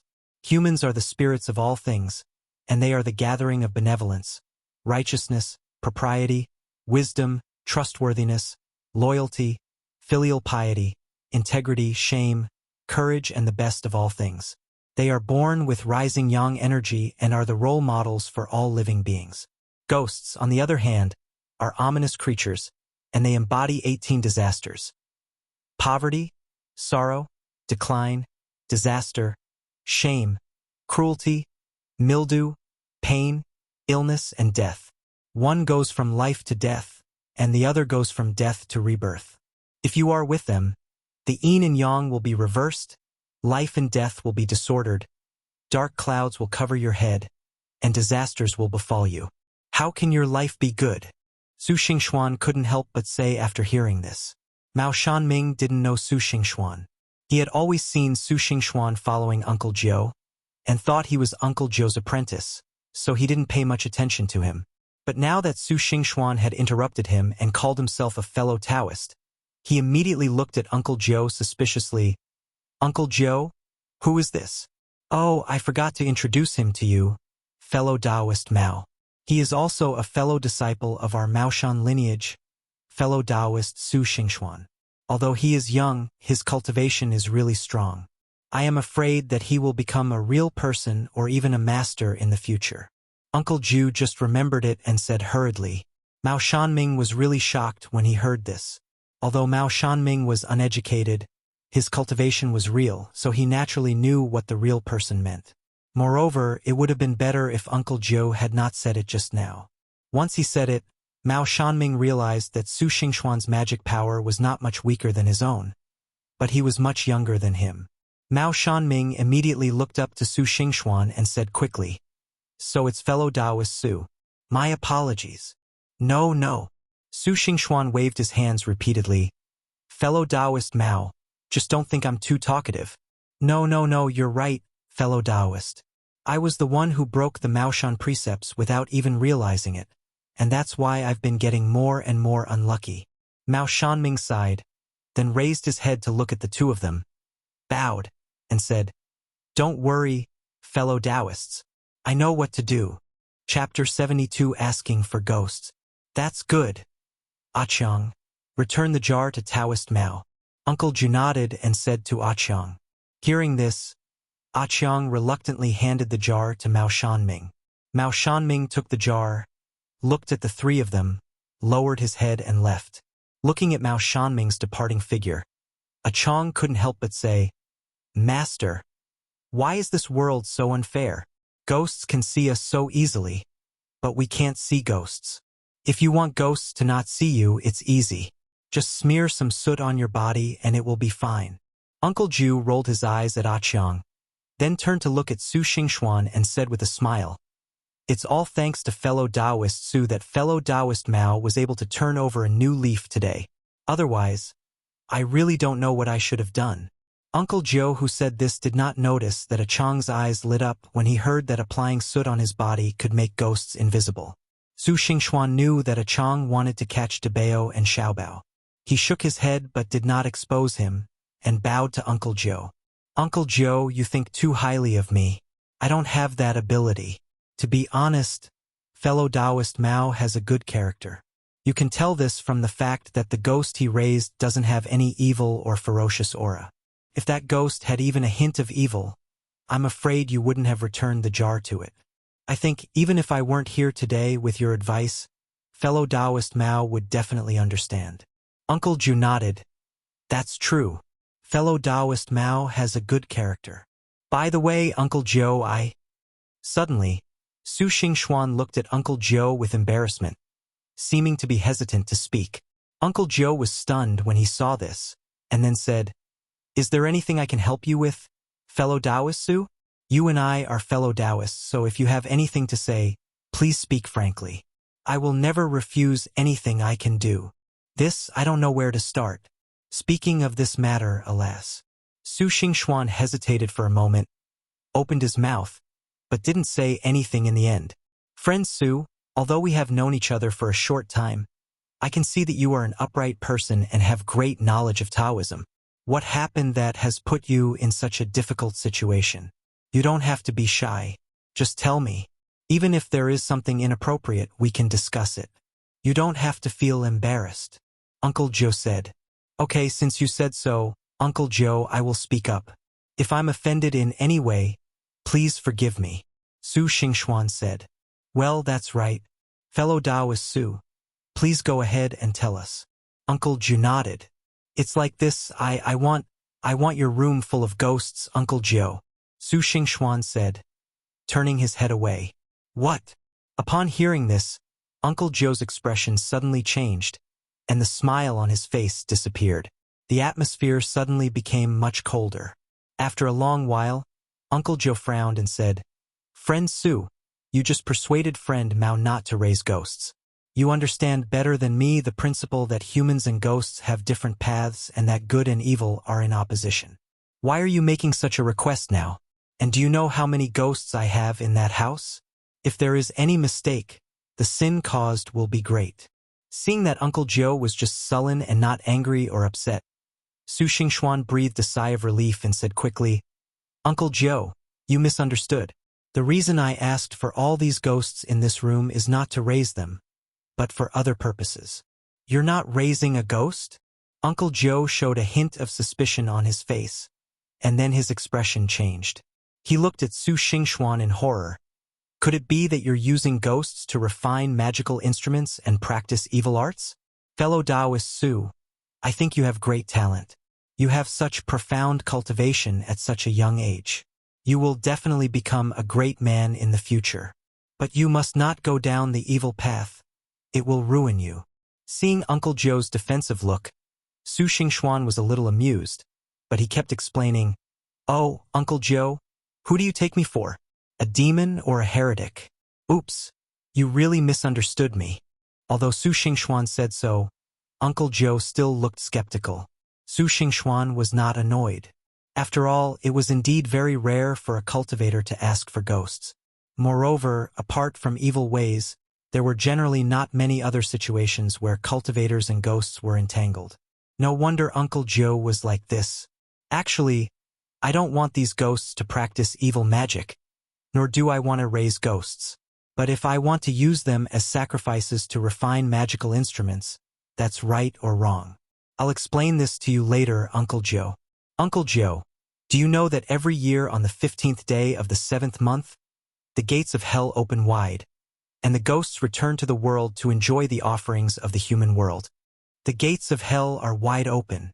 This has been a legend for a long time, so of course I know about it. But what does this have to do with you asking for ghosts and the so-called ritual instruments?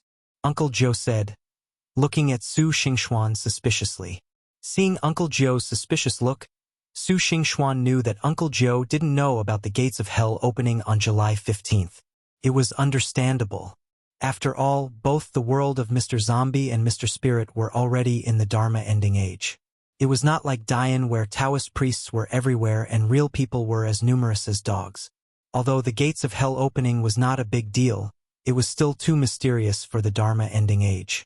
Immediately, Su Xingxuan said, "It seems that you don't know.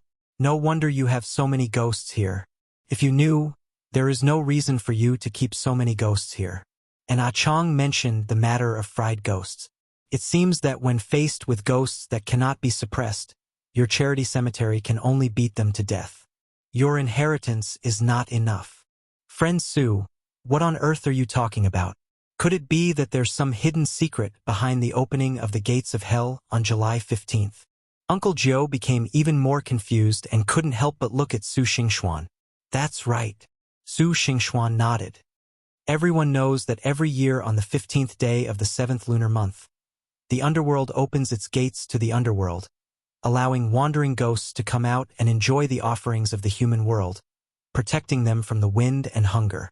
So every year on this day, every household will prepare paper money and other offerings to comfort these dead souls. But in fact, the 15th day of the 7th month of every year is when the gates of hell open wide. Uncle Joe also knows that the yin and yang are separated, and it is not something that mortals like us can cross. Therefore, every 15th day of the 7th month is not only the day when the underworld releases wandering ghosts and wild ghosts to enjoy offerings, but it is also the day when people from various major sects like us take advantage of the opening of the gates of hell and use their great magical powers to send them into the underworld, helping them to eliminate their sins and reincarnate.